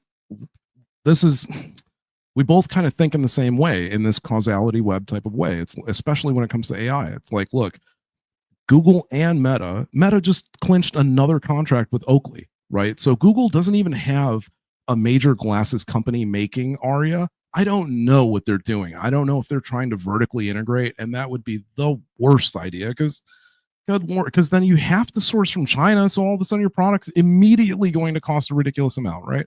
Oakley is actually made in the USA. And I'm pretty sure that's why Meta partnered with them. Anyhow, so Meta's got two different glasses brands. Google has a glasses product. Apple doesn't have anything yet, right? But they already have the watch, so they own the wrist, let's say. And Pendant has the wearable, right? So it's a thing where we can guess based on what is what are the market possibilities. Where, first of all, people don't necessarily like to have another wearable. They definitely, the reason the Rabbit didn't take off, nobody wants to carry another device. You've already got your phone in your pocket. You don't have like an easy storage place for the Rabbit, even with the stupid, wrist band thing that like all devices have or whatever. Still not, it's something that you take and you put in your bag and you take on vacation, but you're not going to carry it with you every day. Clip on, humane pen, right? didn't go anywhere because it was actually kind of heavy. And then like pinning it on almost spelled out to people, hi, I'm surveillancing you right now. Right? Like it was too obtrusive, right? Because there's a whole thing of unobtrusive device versus obtrusive device. Why is Meta getting away with Ray-Ban? It's unobtrusive. Someone's just wearing glasses. Yeah, you might know that they're like taking, who knows? You might know, like it might be happening, but because it's not in your face, it doesn't bother you as much. It's very much like a traffic cam. It's just there. You know it's there, but it's not in your face. Yeah. So, And I love this. we're this not last approaching it statement yet. here before I pass it back to you. The question isn't whether we'll get there, but whether society is prepared for the profound shift when AI companions become as emotionally engaging as Samantha was in the film. The research shows that moment is less than 2 years away. Yeah, definitely. I mean, you can kind of do some of it with GPT voice now, right? So like you can definitely mimic it. So I was asking it, we saw initially like what that would be like or whatever, like what they might come up with. And so it came up with, obvious choices or whatever. And so I told it like, okay, well, look, some people are already doing that stuff. So it's not like, I don't think they're going to go for that because of the fact that people are already kind of doing this stuff. Right. So it became a thing of like, what's the odds? What else would they go into? And so it's like, all right, well, Google's already got that, right? They've got this humane AI pin failed as a just worn device. Rabbit failed as a handheld device, right? Several pendant companies doing transcription. So then you got Johnny Ive stepping in, right? And his philosophies, pocket-sized, screenless, shuffle, iPod shuffle like, right? That's why the iPod took off so much, because you could put it in your pocket and kind of forget about it. It was just there, right? I had a watch. Like I understood people with the Apple Watch for sure, because I actually had a watch version of the iPod after a while, and I loved it. I don't care that it was so limited on music. I'd change it out because it was so unobtrusive to me. Fully aware of surroundings. Again, unobtrusive, can rest in a pocket or on a desk. And I've said it's not a traditional wearable, which the earbud isn't. Even though it seems like it, it's not, especially the over ear. That's not traditional. It's only like just now starting to gain a little bit of popularity, right? Yeah. So it's got to be different from existing. Any level of vision capabilities to it, right? That would be brand new. They're going to leverage his design experience, full awareness, handle communication and web search effectively, which GPT can obviously do. Ear-based device. Could be advanced AirPods. Could be a ring. That would be super interesting, but I don't think it would work in terms of like visual. You'd have to like hold your hand up, so the unobtrusive part of that kind of goes away. Some type of clip-on different from the chest pin. Again, it's obtrusive. People will know you're wearing it. They know you have it on. Modular system. Don't know how that works.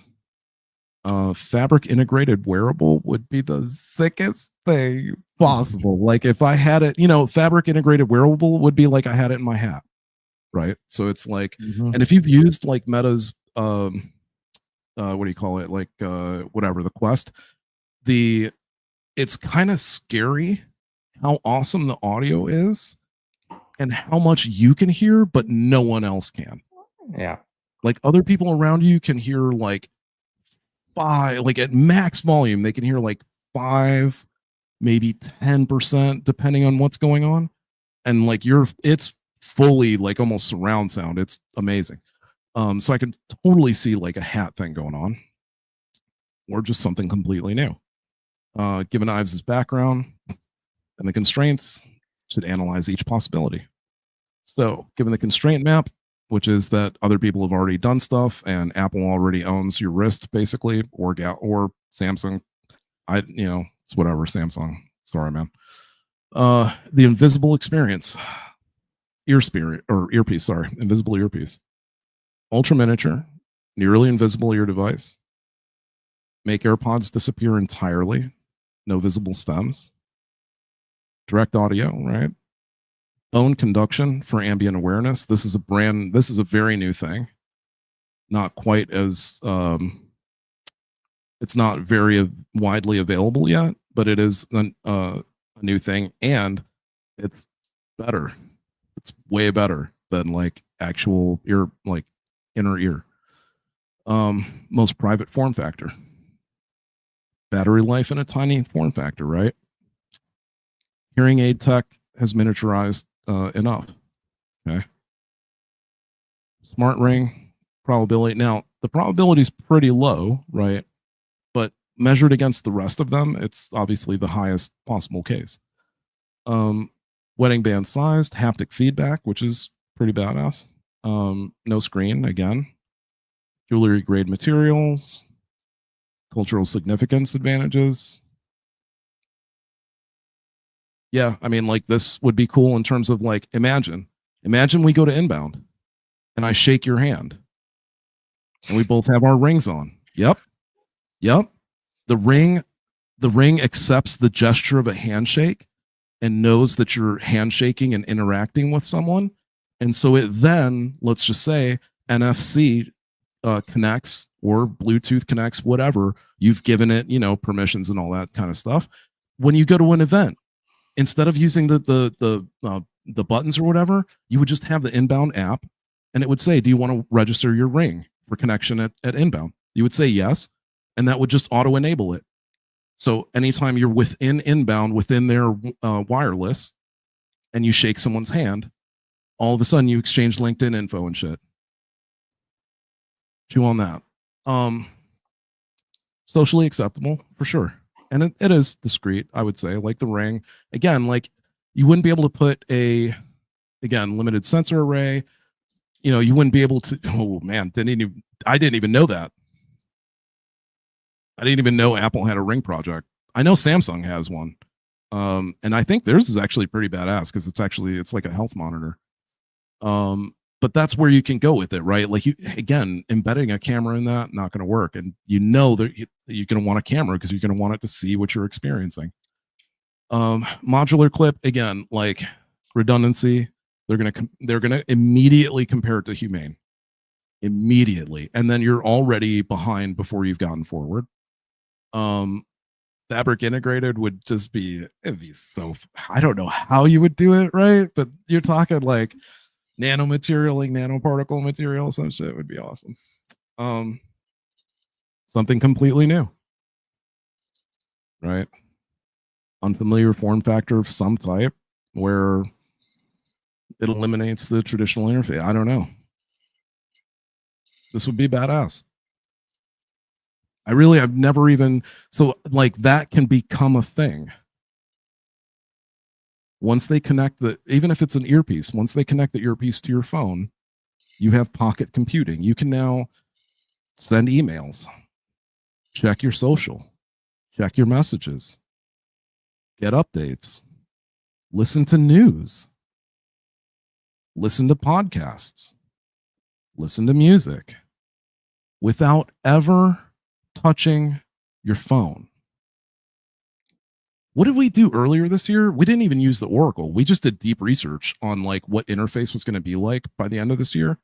And it showed that like it was going to be close to 25% of users not touching their phone in order to do stuff. Add in, you don't have to touch your device you also don't have to go online to buy stuff because your agent can do it for you. And you have what I've been talking about for months now, which is you just don't touch the thing anymore.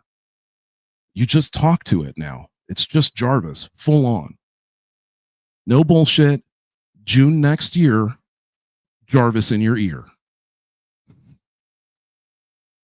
You heard it here first. And not trademarking that phrase because it sounds really dumb, but still. Yeah.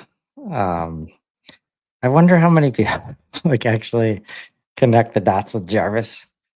Like you won't get it until it happens, Right. Well, I mean, just people that like, I wonder what the percentage of people that know Jarvis is Oh, okay. from like Iron Man Got or, it. these references. Um, but I would like to, I asked Claude, like, can we discuss the infrastructural challenges, like constraints in play here? Uh, and just to share, like,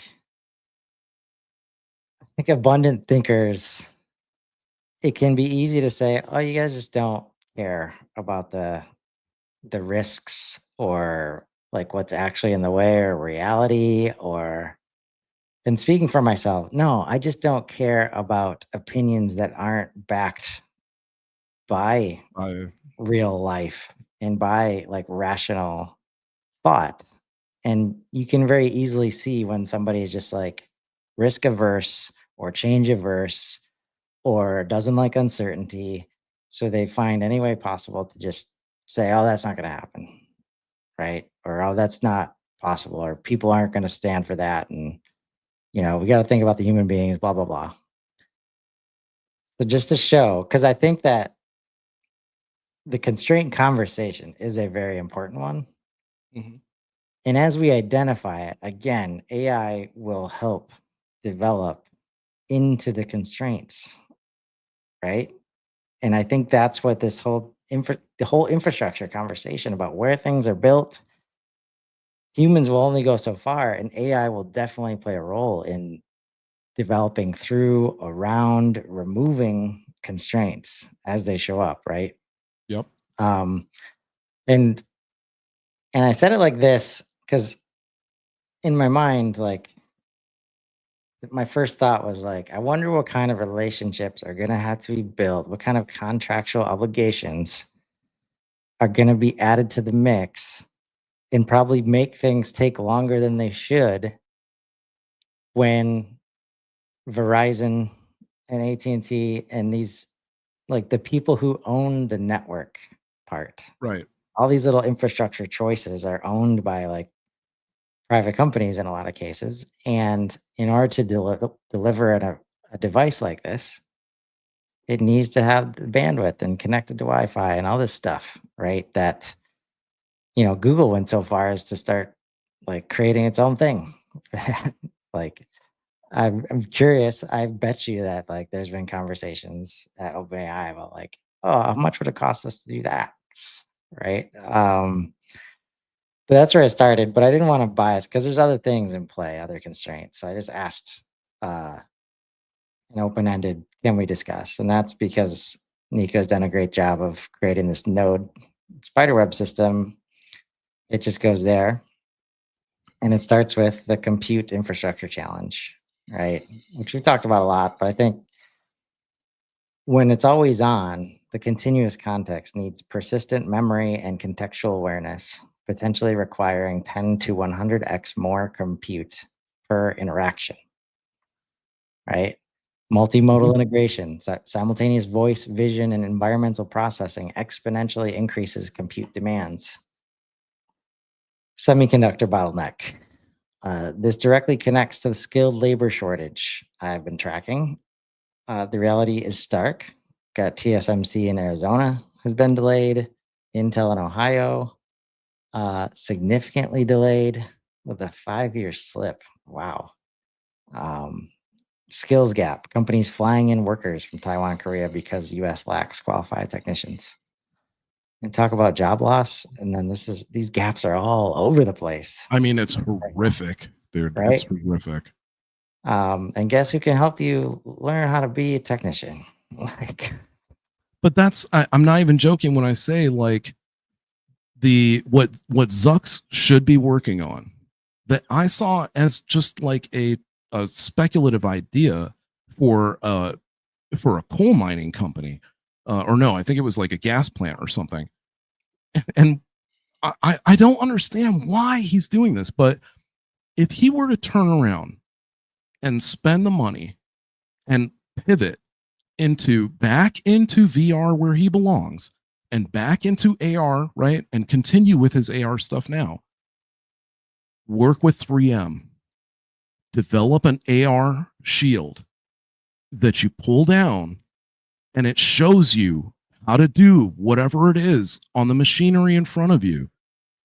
All of a sudden, the intelligence needed to be a skilled worker goes away because you just have to follow the on-screen instructions. And now all you have to do, no offense, is find people who are willing to accurately follow those on-screen instructions. That's it. Now you don't actually need the degree anymore. I know how like ridiculous that sounds, and it's like, wow, seriously, you're saying these guys are electrical and mechanical engineers and computer engineers, and you're saying that that shit doesn't matter. It shouldn't, is what I'm saying. If we want to move forward, that shouldn't be the blockade getting in our way. Tim Cook said, if you want to fill a room, if like just an office room or whatever, full of, like, it would take pretty much all of them in America, right? And if you got every computer engineer together for AI, like related to it, top levels, right? In the US, I don't know what it is. Like you could maybe fill, the box, at like a football stadium, right? If you did that in China, you could fill like 2 to 3 football fields. Right? So we need to scale that. We need to scale intelligence. And some of these companies are just going in the wrong direction. And I'm telling you, the next company to become just the astronomical over $1 trillion company is the one that does this, that bridges this, that takes the visual, puts the intelligence in it, and takes somebody who used to work at a car plant or used to work at an Amazon factory or used to whatever it was, and now you can go work at TSMC, or you can go, all of a sudden we have new labor in a different market that pays more too, because it's still technical. You still have to follow the direct, it's not like it's not technical labor. It is. So again, like they're only going to take people that like legitimately can really care about doing the job. But again, it increases the quantity. At least now we have that possibility. So like, that's what sucks, is like a lot of what's holding us back, right? Is just that, is having the labor to be able to push forward. Yeah. And to your point about like the infrastructure, like the electric grid in and of itself, the lack of power that we do need in order, and it's not even like the reason we have issues with compute is because we have issues with power. So like we could bring more compute online, but it would take more power out of the grid. So we need to build more power plants, right? Unfortunately, like they I guess they're not willing to. I mean, even if I guess we've started projects, but it's like still takes like 2-3 years. You know what I mean? Like we don't have the full mechanical automated labor yet to be able to slap them together. Yeah. Soon. And I think that's where like that's where that people like direction gets Zuckerberg- pushed though, right? People like Zuckerberg want to get to that part, like, Yeah. and kind of forget about the AR piece in the middle. And it's unfortunate because that's like the $100 million signing bonuses, all that stuff. I mean, AR is not even that new. Like we were talking about AR in 2020, like in terms of developing something that really, if we could have focused and had enough money to get the help, we could have developed AR for scientific instrumentation and customers to be able to do their own service on the instruments because they had screens like guiding them, just like you say. And by the way, better instruction or training than anywhere else you could get it, right? Zero People cost have to onboarding. fly across the country to go to the site where the instrument actually exists and then get trained and then retain all that information. Like it doesn't work, right? And it would be good. It's a huge opportunity and a necessary transition. We're just not going to get to that point fast enough where these 100% uptime requirements are going to be viable without all these jobs that we're talking about here, skilled technicians, right? For the other constraints, the power and the thermal reality, battery physics, and always on contextually aware AI device faces brutal energy constraints. Modern voice assistants consume 1 to 3 watts just for wake word detection. Yep. AI Yeah, your inference. phone gets hot when you turn vision mode, even when you turn your screen off. Oh boy, your battery is hot. Like until you turn that vision mode off, good luck. Yeah. Pocket-sized devices can't accommodate large batteries or cooling systems. As devices get smaller and more powerful, heat dissipation becomes critical. The iPhone already throttles performance to prevent overheating. Imagine the constraints on a device doing continuous AI processing. Network infrastructure gaps, latency requirements. Natural conversation needs less than 50 milliseconds end-to-end latency, but current 5G averages 20 to 30 milliseconds in ideal conditions. Real-world performance is often 100 to 200. Network congestion degrades performance unpredictably. Bandwidth explosion. Millions of her devices would create unprecedented network load, continuous context uploads, real-time multimodal data streams, high-fidelity audio processing. The result would be potential network saturation in dense areas. This speaks to, I think, like the reason that OpenAI is coming, like they're developing software capabilities, like call transcripts, right? Call transcription and real-time monitoring, because they need to have a deep understanding of how to do this at scale. And instead of relying on all the other companies that do call transcription, like they've got to start there, I think, just to understand all of these constraints that we're talking about. Got a manufacturing scale constraints. So the 100 million device challenge, Altman's goal to ship 100 million devices faster than anyone in history, faces reality. You've got component sourcing, specialized AI chips, sensors, batteries at massive scale. Assembly complexity, much more sophisticated than smartphones. Quality control, AI devices require precise calibration and testing. And supply chain coordination, components from dozens of countries and suppliers. So the list goes on and ends with a timeline reality check. So optimistic scenario 2026, limited rollout to major cities, simplified functionality, heavy cloud dependence, premium pricing due to constraints. Realistic scenario 27 to 28, broader availability but still constrained, infrastructure build out catches up partially, functionality approaches her level. Pessimistic scenario. I love that, like, the pessimistic scenario is only at worst 5 years. 2030 plus. Taiwan crisis disrupt chip supply, infrastructure development stalls, economic pressures limit deployment. And it says the most dangerous aspect is timing convergence. 26, 27, peak demand for devices. In 27, China's Taiwan deadline. 25 to 2030, US chip independence gap. An ongoing skilled labor shortage crisis. The bottom line, the Her vision is technically achievable, but faces a perfect storm of infrastructure constraints. Success requires threading the needle between multiple bottlenecks, any one of which could derail the timeline.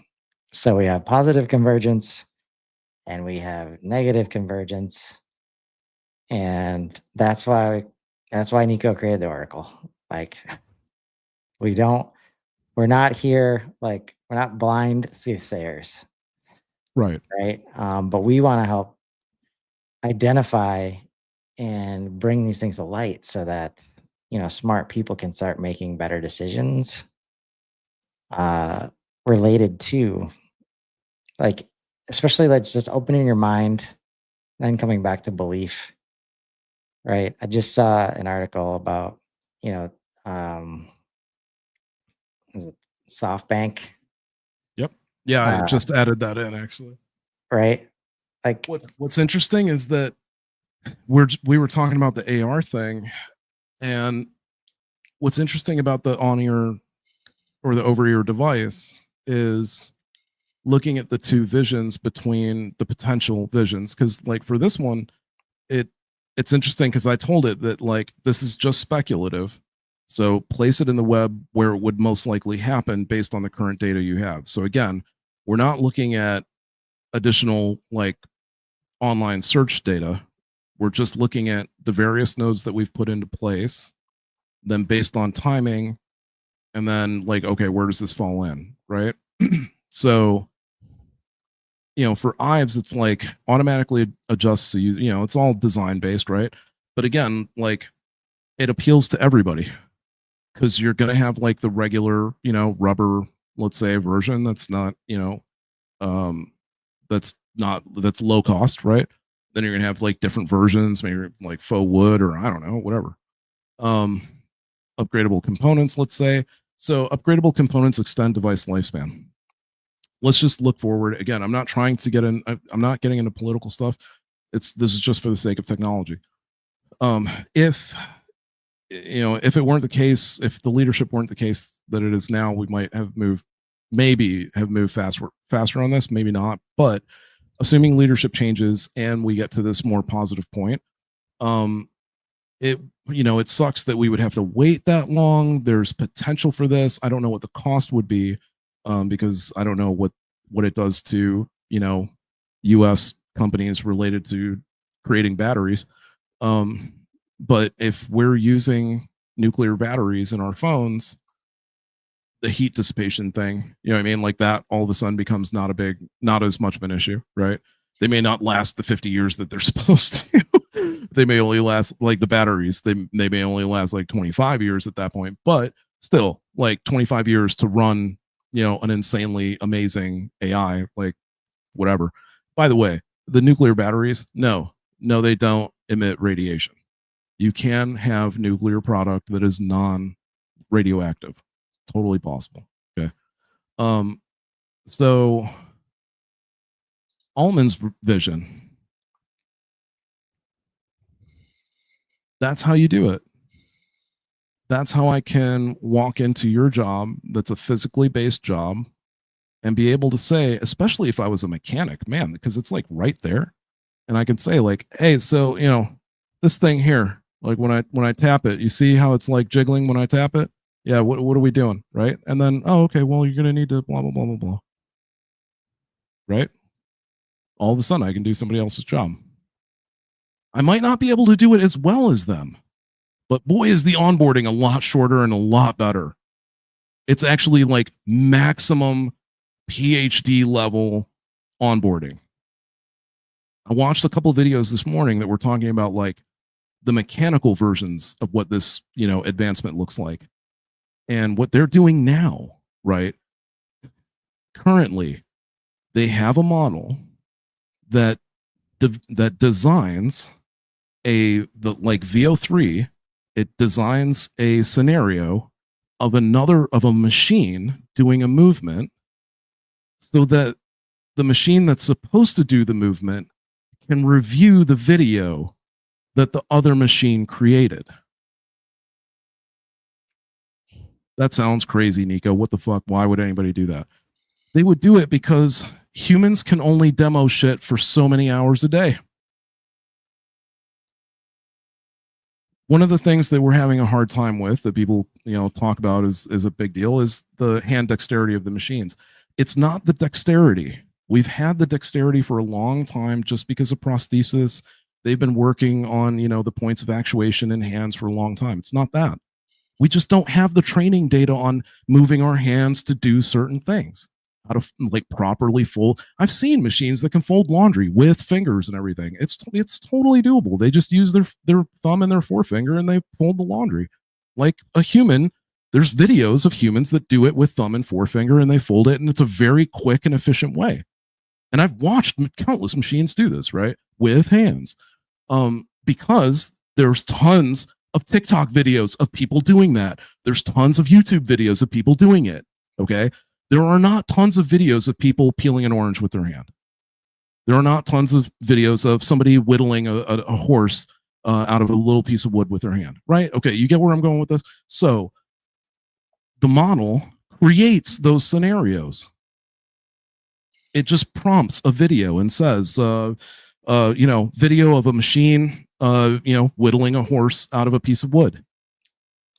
And now the machine can train on that video, right? Not only can it train on that video, but what NVIDIA has done is made it so that you can have thousands of that machine in mental space practicing that at the same time, and then all that gets compressed, and what that looks like is an entire human lifetime of creating that horse in like 2 hours. I wish I was joking. I'm not. That's how they explained it. That you can do an entire lifetime of human labor, physical labor, the theory behind it, how like the theory, like the physical, that's what's when you turn on the machine with this training in it, we're talking Matrix, like you just plugged in, right? At the end of that movie, when Neo's like, do you know how to fly a helicopter? And she's like, not yet. And then all of a sudden I can fly this helicopter. That's what we're talking about. Except, and on the same level, how she could fly like a pro helicopter, like a helicopter pilot of amazing ability. Same thing. Yeah. There's right? no like first level. There's no like novice. No amateur. No, right? It's expert level out the gate. Right? So, yeah, I mean, you combine like, I don't know, like, oh man, I didn't even think about gesture. Eye movement tracking would be nuts in the sense that, oh shit. Oh, bro. So I can see this as being like a thing where, again, as an assistant, it's like a life assistant on top of it, right? You're having a conversation with another person. They're fucking lying to you. It notices the change in their retina. It notices like something, like it notices they look down like continually during a conversation. It goes back, it goes through recordings. You know what I mean? Like, and what does that do, right? Like why is that? Is it a negative? Is it not a negative? I don't know. I mean, is it a negative thing to not lie to people as much? Not really, right? Like, yeah, it reminds me. And if you knew that it was a white lie, right? You probably wouldn't be as upset, and you'd probably actually accept it. What did we learn when we were at the AI summit? That people would rather accept a wrong answer from a chatbot than have the chatbot say that it doesn't know what the answer is. It was the weirdest statement I had heard, I heard all day. I honestly didn't believe that shit. Like, I really couldn't. It was hard for me to take in because I'm like, that doesn't make any sense, because the only thing that people complain about is that it makes mistakes sometimes. Yeah. But that's also what makes it feel more natural and gives you this sense of security. Because when it says it doesn't know, that sets a bar.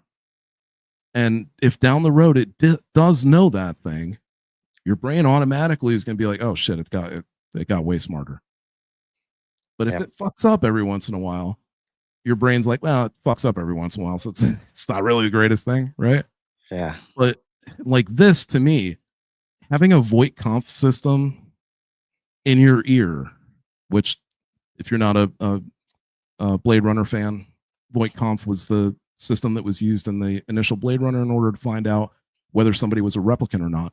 I got to tell you, I really do. I really see this shit now. I really do.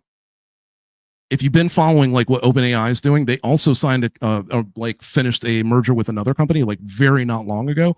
I forget what the name of it is already, but it's an optical based. It's WorldCoin, and it's an optical based system where essentially you verify yourself through an eye scan, and it's going to be the case because I'm telling you, it was just that like time didn't catch up, bro. Right. What happens in Blade Runner 2049? Look up and to the left. Right. Why? Because that's where the serial number is on your fucking eyeball. Yeah. And it's gonna get to be that point. Look at the eye movement tracking. Like, to me, if you have the camera on there, I was right. Like I never finished the book, and unfortunately, it seems like the future is going to catch up before I even release it. So what's the point? But in the book that I was writing, it was about like a detective novel and stuff, and it was about a future that was kind of like iRobot, where or more like Blade Runner, where there were replicants, but they were like super human. And the way in which society transitioned to accepting it was, at first they were wearing, like, everybody wore like meta glasses or something Aria, something like that, that would point out, essentially, it would only highlight replicants, because those were the only things it could read an artificial eyeball of. So you would always know when you were interacting with the replicant. And I seriously think that's going to become it won't, not when the device first releases, but I seriously think that's going to become a thing when, like, down the road, I don't, it's 40, 50 years from now, when we actually have full-on replicants. I really do, right? And people will be like super used to it by then, so it won't even be a thing. You'll just, by then people will legit, you guys think you won't, legit by like 60, 70 years from now, you're gonna have the implant. Like, get out of here. Your kids will have it, so get over it. But look, this is what I love to do most. I'm gonna break this shit right away.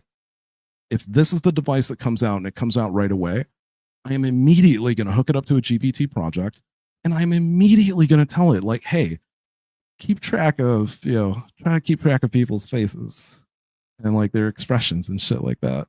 And let's play a game. Yeah. Call the project like human expression. And the instructions are going to be in a game format of like, hey, guess the human expression. And so it'll just have tons and tons and tons, because projects can now better, again, in a compressed way, but they can better read previous conversations. So it'll have this baked in understanding of like human expressions. And I look forward to this shit, man, because well, Interstellar came to mind too, like when he's setting the honesty like rating, like, right, he's like, all right, maybe not 100% honest, maybe tone it down a little bit. I actually did that recently. I had to do that with GPT. I asked GPT about something that was it was a like partially psychological question or whatever, and the answer it gave was very crass, because it was like I asked it for an opinionated answer, and the answer, like, again, it was just real crass, to the point where I was like, all right, man, could you soften that up a little bit? Like, a little harsh. And it was like, I suppose. And it just I see it, man. I mean, and all this device, all of the device stuff, like, it always comes back to like trust. And like, these features will only exist if they think it's going to help develop trust, like in the device itself, in the outcomes that people are looking for, in the outcomes of people on the other side of the interactions, right? That's where it's like, so many of these get to the point where, like, well, it's not a question of whether or not it's going to happen. It's just It's a when. question of whether we're ready, or are people ready for this change, or like if the different directions it could go. Like if I knew you had a wearable on and I'm somebody who just can't help themselves but white lie all over the place, like does it change my behavior? It changes, you know what it does? It changes our relationship, Right. right?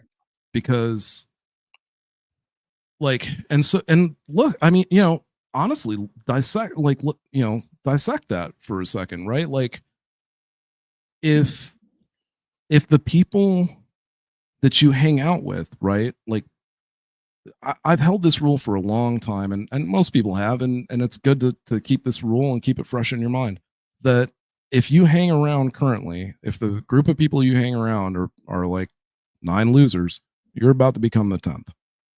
And if the people you hang around is like 9 successful people, you're about to become the 10th. And it's not necessarily an osmosis thing. It's way more of a getting trapped in a mentality thing. Mhm. And especially when you start to become more successful in life, you notice that like some of your friends try to actually hold you back, and they kind of like ridicule what it is you're trying to do in an attempt to keep you from literally being better than them or having a better position in life than them, right? And how it equates is like this, you know, to me, again, like I really do. I see it as being this same thing where either you're going to move along with this, right? And you're going to better yourself because yeah, this does take the veil away. Not only on an intelligence scale where like now sort of no one else, you know, like do you got like you do realize that like there are two things I look forward to the most out of like what is about to happen. With the on your device, I look forward to the fact that like basically there's no more deception. Like that's such a good thing. Imagine that you were watching TV. I don't care if it's Fox News or CNN, and you have your assistant on. And you're watching, and maybe you're paid in my fantasy, it's always on and always able to like interject. And other people, I don't know. Other people like maybe it's a Siri thing. But it would be so amazing if you're watching something and all of a sudden it just pops in and it's like, hey, just so you know, I went and researched that while you were watching it. Turns out not really true. So you might want to change the channel or something. Right. Yeah. Or your friend is telling you something like, yeah, man, I scaled Kilimanjaro and it was like this, that, and the other thing, and the conditions were like this, that. Yeah, I don't know what to tell you about your friend, but the conditions are never like that. And if they were, he would have frozen to death in like what, you know, whatever it might be, right? Yeah. And okay, maybe it ruins relationships. Okay. Maybe it makes some relationships stronger.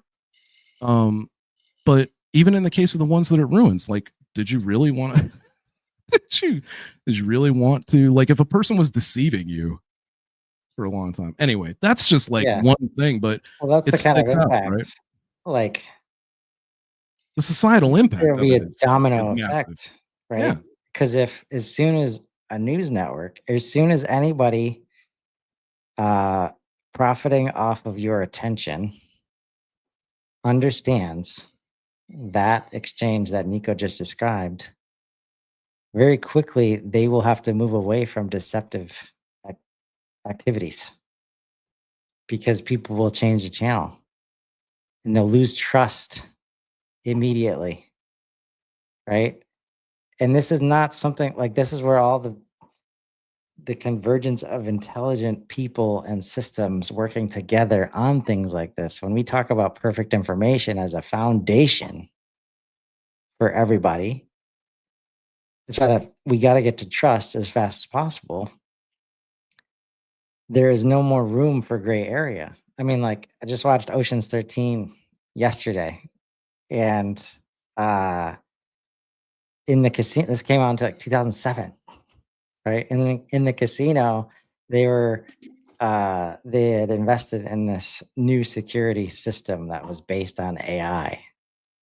and it could see based on eye movement and all these measurements of the human being whether they expected the win or not, Yep. right? Whether it was truly surprised, and if it was, the system's not rigged. Um, and once stuff like that is available and there's nowhere to hide, like all the way down to like the sales process of negotiating a sale. You talk about ads. People are watching ads and immediately they have something, their AI assistant says, no, that claim's full of shit. Right. Or no, that's not the lowest price. They had it like this. Like this is not a special sale. Like don't feel the urgency that they're creating, right? Like literally getting coached. Like Right. it won't take very long. And that's where when OpenAI serves a mass market device like this, the adoption, like it'll be related in some way to how fast media will have to change because they will no longer be able to profit off of your lack of knowledge and understanding, right? And that's going to have a massive impact. And fuck yeah, I can't wait for that moment. Like, it's disgusting to see how easily humans can get manipulated. This thing And is yeah, so like, sorry if I want that not to be the case. Like, so that we can actually right, enjoy the abundance that that we can enjoy the world in which we live. Like I got to tell you, even now, people are starting to. I'm starting to see the wave, and boy, does it feel good. People are starting to use AI to check the statements of politicians and check the statements of people that they see on TV who are like public figures that just talk shit about random stuff, right? And all of a sudden, starting to change the way they think because their reality is starting to shift. And it's not even like it's getting shattered. It's just a matter of legitimately this happened to my brother, happened to myself, honestly. Like I thought one way about a particular thing, checked it out with GPT, with Gemini, with Claude, saw that it was a different way than I thought that it was. It had to do with post scarcity UBI, which shockingly is insanely affordable, by the way. They ran an article my brother sent to me this morning. If they were to distribute all income of the US, everybody's annual earnings, if they distribute it flat across the board, everybody gets to make $475,000 a year. how much? $475,000 a year.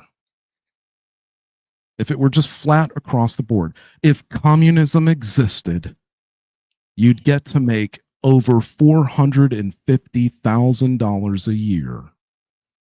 Boo hoo. If we were China, you'd be making $450,000 a year.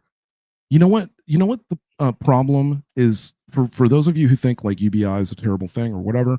You know what problem is instantaneously resolved the minute that the law gets signed in? Homelessness. Not current, but any potential future. Because the near number one cause of homelessness is people who get fired from their job, they get laid off, whatever the case might be. They can't make ends meet, they get kicked out of some place.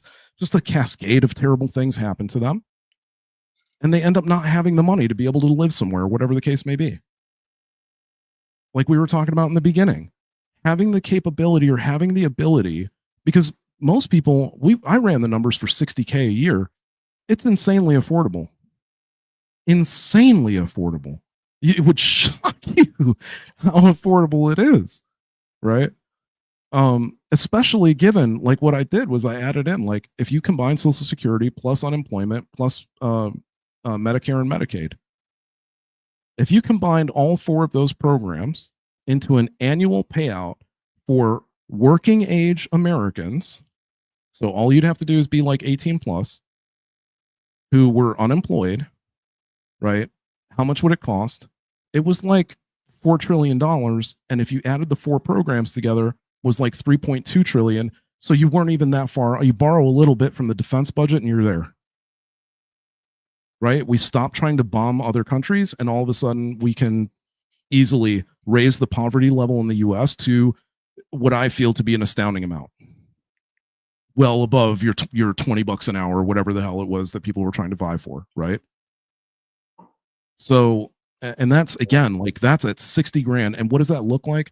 What I was saying earlier about like people taking vacations, once you come back and you do whatever it is you were going to do, the 60K, this was something that Milton Friedman talked about a long time ago. It's just that businesses took it in the worst direction possible and fucked it up for everybody forever. What happens is if you do the side gig and you earn 20K on the side gig, okay, then you only get 40K as your supplemental, right? You don't get the full 60K because you're contributing enough to earn 20. So you're doing your part. And so society is filling in the blank. That's all. But you're still doing something that contributes to society. It's just that what you do may not contribute at the same level that other people's stuff might do, but you shouldn't be punished for that because you really love to do it. Man, there are people who really love to take care of turtles. They really love to take care of dogs. They love all types of stuff that other people hate. I watch people spend hours online driving in like $65,000, $70,000 virtual setups, driving big rigs. That's insane to me that someone would spend money to go do a virtual job. I've seen people do it with tractors. And guess, like, when you're thinking about, like, why would someone do that? Think about the Truman Show. That entire show and a lot of the shows that we watch, right? Reality TV, it's based on you having more interest in someone else's life, right? It's based on you finding that thing more interesting, right? So like if you spend a lot of time on TikTok, I don't know, maybe you watch TikTok and like you watch somebody putting eggs into egg containers, right? There's this whole idea psychologically of like satisfying things that you watch in videos, right? And so maybe you really enjoy that, right? Okay, fine. Like now that you have this like not worry of like, oh, I'm not going to be homeless and I'm not going to lose my house and I'm not going to lose my car and I'm, you know, my kid's not going to go without being able to be fed and all that kind of stuff. Okay, now you can go do that, even if it's whatever. Again, like it doesn't matter what minimal thing it is. There's a lot of people who would love to spend more time with, you know, elderly and helping out at elderly care places and all that kind of stuff. They're out there. They just can't get there because they're mired by bills and by monies and by all of the debt and all this stuff, right? But what we're potentially racing towards is a world in which that stuff is quite literally, I mean, one of the things that I've asked the Oracle over and over again, and it's like, you can't stop what's coming. That's why I love it so very much, because you couldn't stop it even if you wanted to. You could make a broom out of adamantium laced with vibranium. Wouldn't do you any good. Right. Yeah. So yeah, I mean, I just popped in there like, hey, what would it look like if that on ear could, you know, do that kind of detection for us? And it's like 43 facial muscle movements indicating deception, voice stress, pitch analysis, speech hesitation patterns. Physically can look at your posture changes, gesture. That's the first time on that word, so I'm not even going to go at it. Incongruence. There you go. Inconsistency. Yeah. Real-time verification against knowledge bases, obviously. So like I said, if you build a project and then you're constantly having it like remember images, remember voice patterns, remember muscle movement, right? Facial expression rather. thermal imaging for stress detection. I don't know that you're, as a consumer, you're going to get that, but guess what? Someone's going to have the hack, right? Because it's a device, someone's going to have the hack on it. I don't know what happens, and maybe like OpenAI or IO is able to detect when that happens. I don't know, but I definitely see it coming. Local inference, privacy first processing for sensitive conversations, which I can see this happening like a shredder, essentially, like a paper shredder. I can see it happening where, like, if you're having a conversation and you mention, like, yeah, and my 401k, it like turns off, right? Or at least like turns off, not turns off, but like it'll continue recording. I don't know how to put this. It'll continue listening, but not saving, right? So like Right. it'll listen to it and maybe be able to process in that moment, but it would be like going to chat and turning on temporary mode, right? So like it'll listen to it, and then for that conversation, it's good. But as soon as both of you stop talking and it considers the conversation closed, out the window. Individual calibration for deception. So I asked it, like, what's the likelihood that it would happen? Technically, totally possible, right? Current AI definitely can do this. I absolutely, like, guys, in terms of crime, this is like, it's gonna go away. Voight-Kampf is going to be a thing. When you commit a crime, they're going to take you down to the station, and you're going to sit in front of a machine, and they're going to pop open a little camera, and they're going to pop open a microphone, and they're going to start asking you these rando questions. And then they're going to start asking you questions about the crime they think you committed. And boy, will you get caught within 2 to 3 questions. It's not even, I mean, it's ridiculous how accurate that thing is going to be, because it will get, and you got, oh no, that's, because you don't have, oh really? How many videos exist of all different types of interrogations that have been done? Are you shitting me?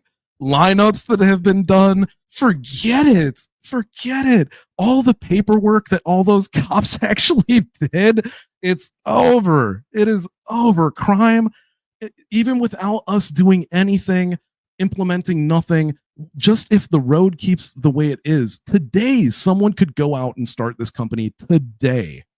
Right now, someone could go start this company, and you'll retire within like months, just from how many how many stations will put this into play. And there's really, I mean, there might be legalities against it, but whatever it is, you just have to go find out whatever it took to get the what is it they currently use that everybody can break through, the lie detector that they have now, right? You just have to go through whatever those tests are, which I imagine is just using it with a police station and like, or with the FBI, and having somebody try to actually fool it, right? And just like again, like, guys, seriously, go watch the first Blade Runner movie. It's so relevant right now. It is so relevant. Just like the first, in that movie, I think the older models, right? He could crack them in like 30 to 40 questions. So it would be like, somebody insanely guilty, basically. You could crack them in like 20 to 30 questions or something. But then, the newer model took like over 100 questions or something like that, right? Before he could actually crack it. So, if it was like a serial killer, might be a longer conversation than normal. But considering that serial killers have like a mental pattern that they follow, like there's a huge, I mean, the FBI has been documented again, like, this is the most insane thing in terms of like, here, new node. Yeah, oh wait, you know what? We'll just call it, how is it spelled?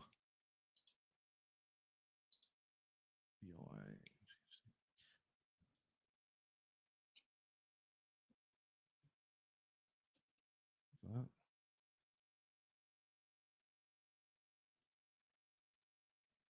PHF. Wow.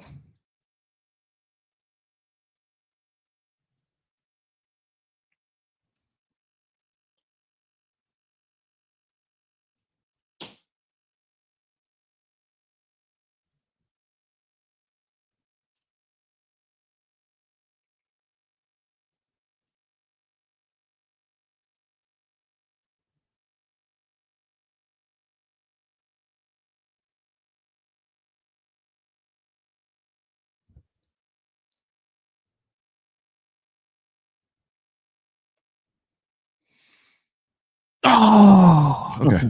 No problem. Let's go to the new one.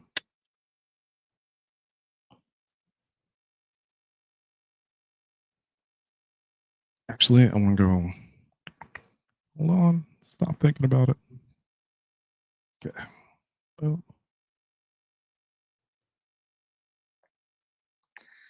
Yep. It's a deep one. And I think this will be a good Yeah, this will be the outro for sure. a good cliffhanger for next week, maybe. Oh, yeah. I mean, for sure. Because it's gonna be a minute, yeah.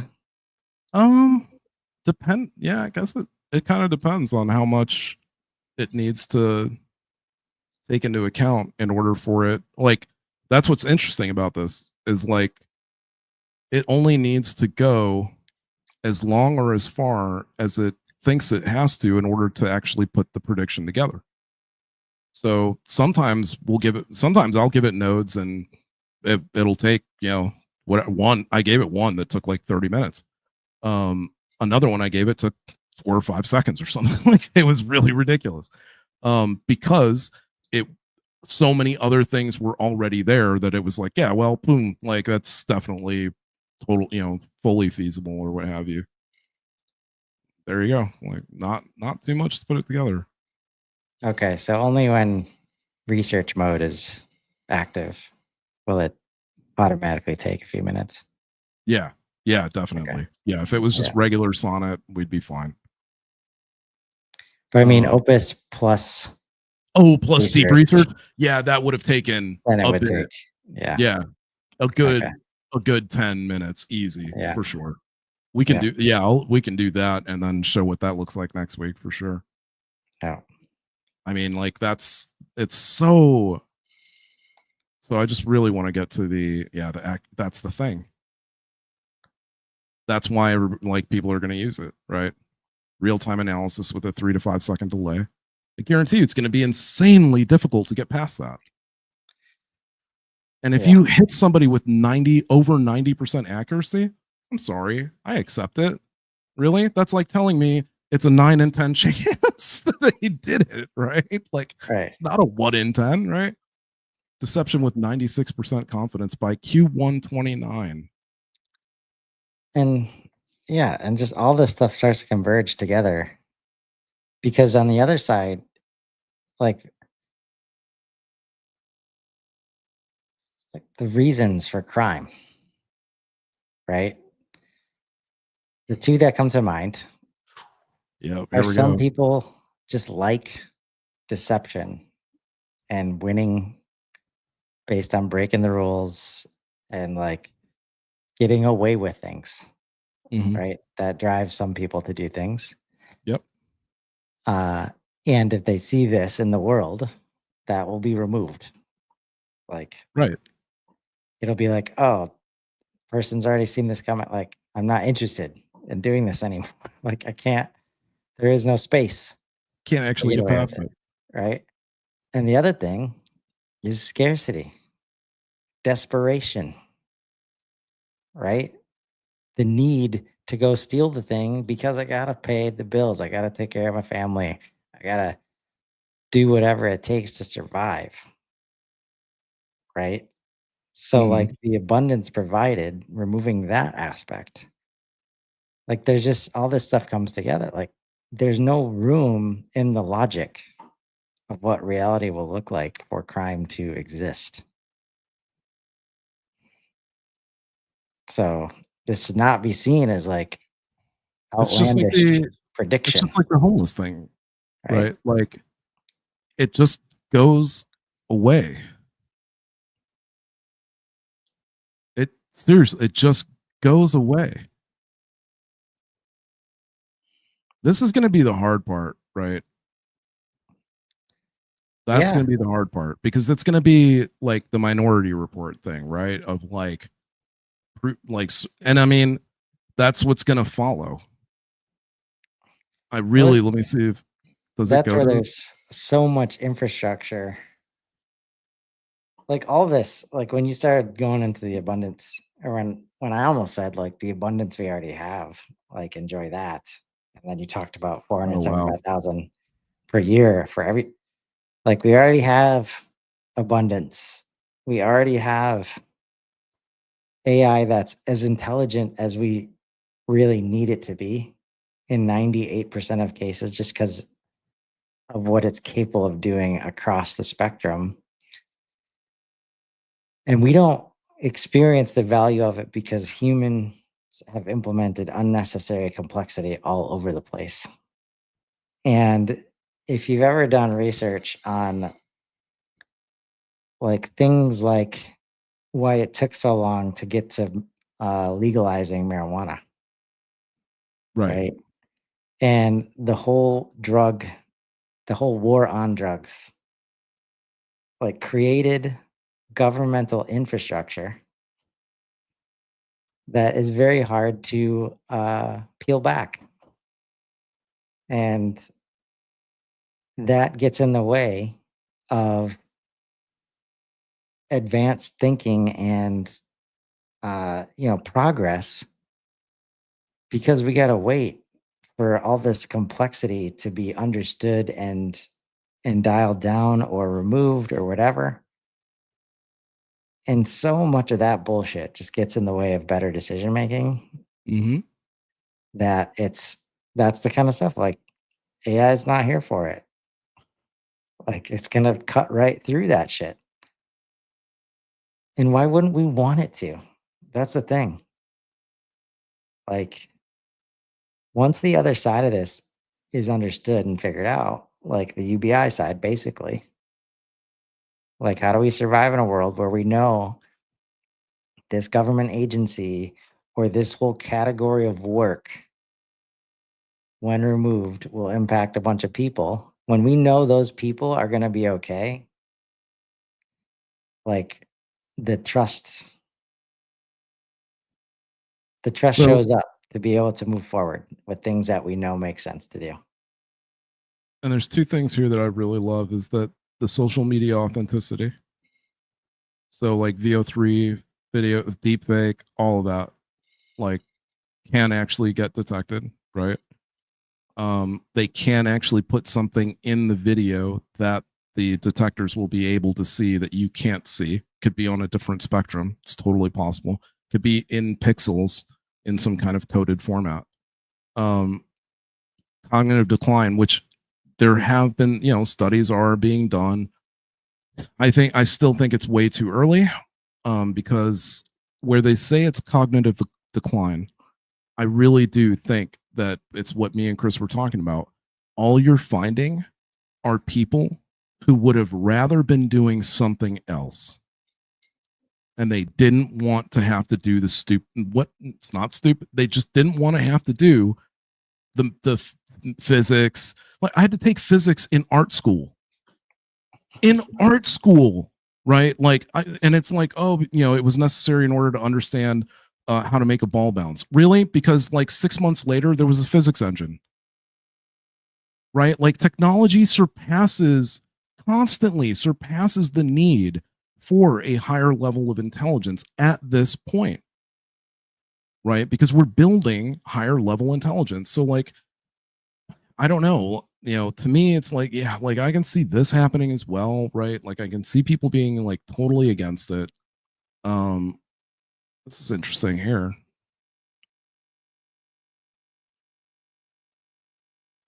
I can see us being able to do that. Yeah. Um, well, essentially, so what does this relate to? I don't know that it's ADHD neurodivergent. I think that's a stretch. I'm not entirely sure about that. I do think that if you are sociopathic, you will get caught immediately. Or actually it'll be one of the two. Either you will be caught immediately because you'll be exuding a behavior that's commonplace, or yeah, you'll break the detection because you could do that. System will not work too. Yeah, so why would this get to be accurate quickly? I haven't given it the nodes yet, but and I'm not sure it didn't. This wasn't like based on a whole asinine amount of research in the right direction.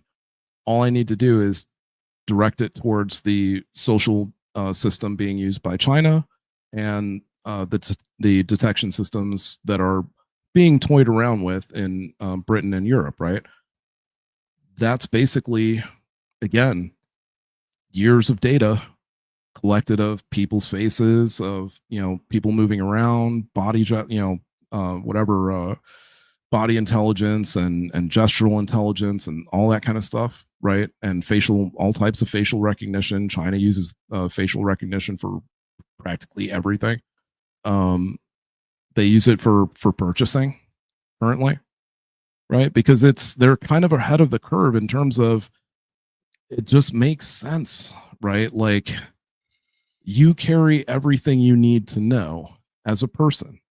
So imagine that, like, you get pulled over by a cop. You don't have to have a license on you. They just eyeball scan you. And your shit shows up.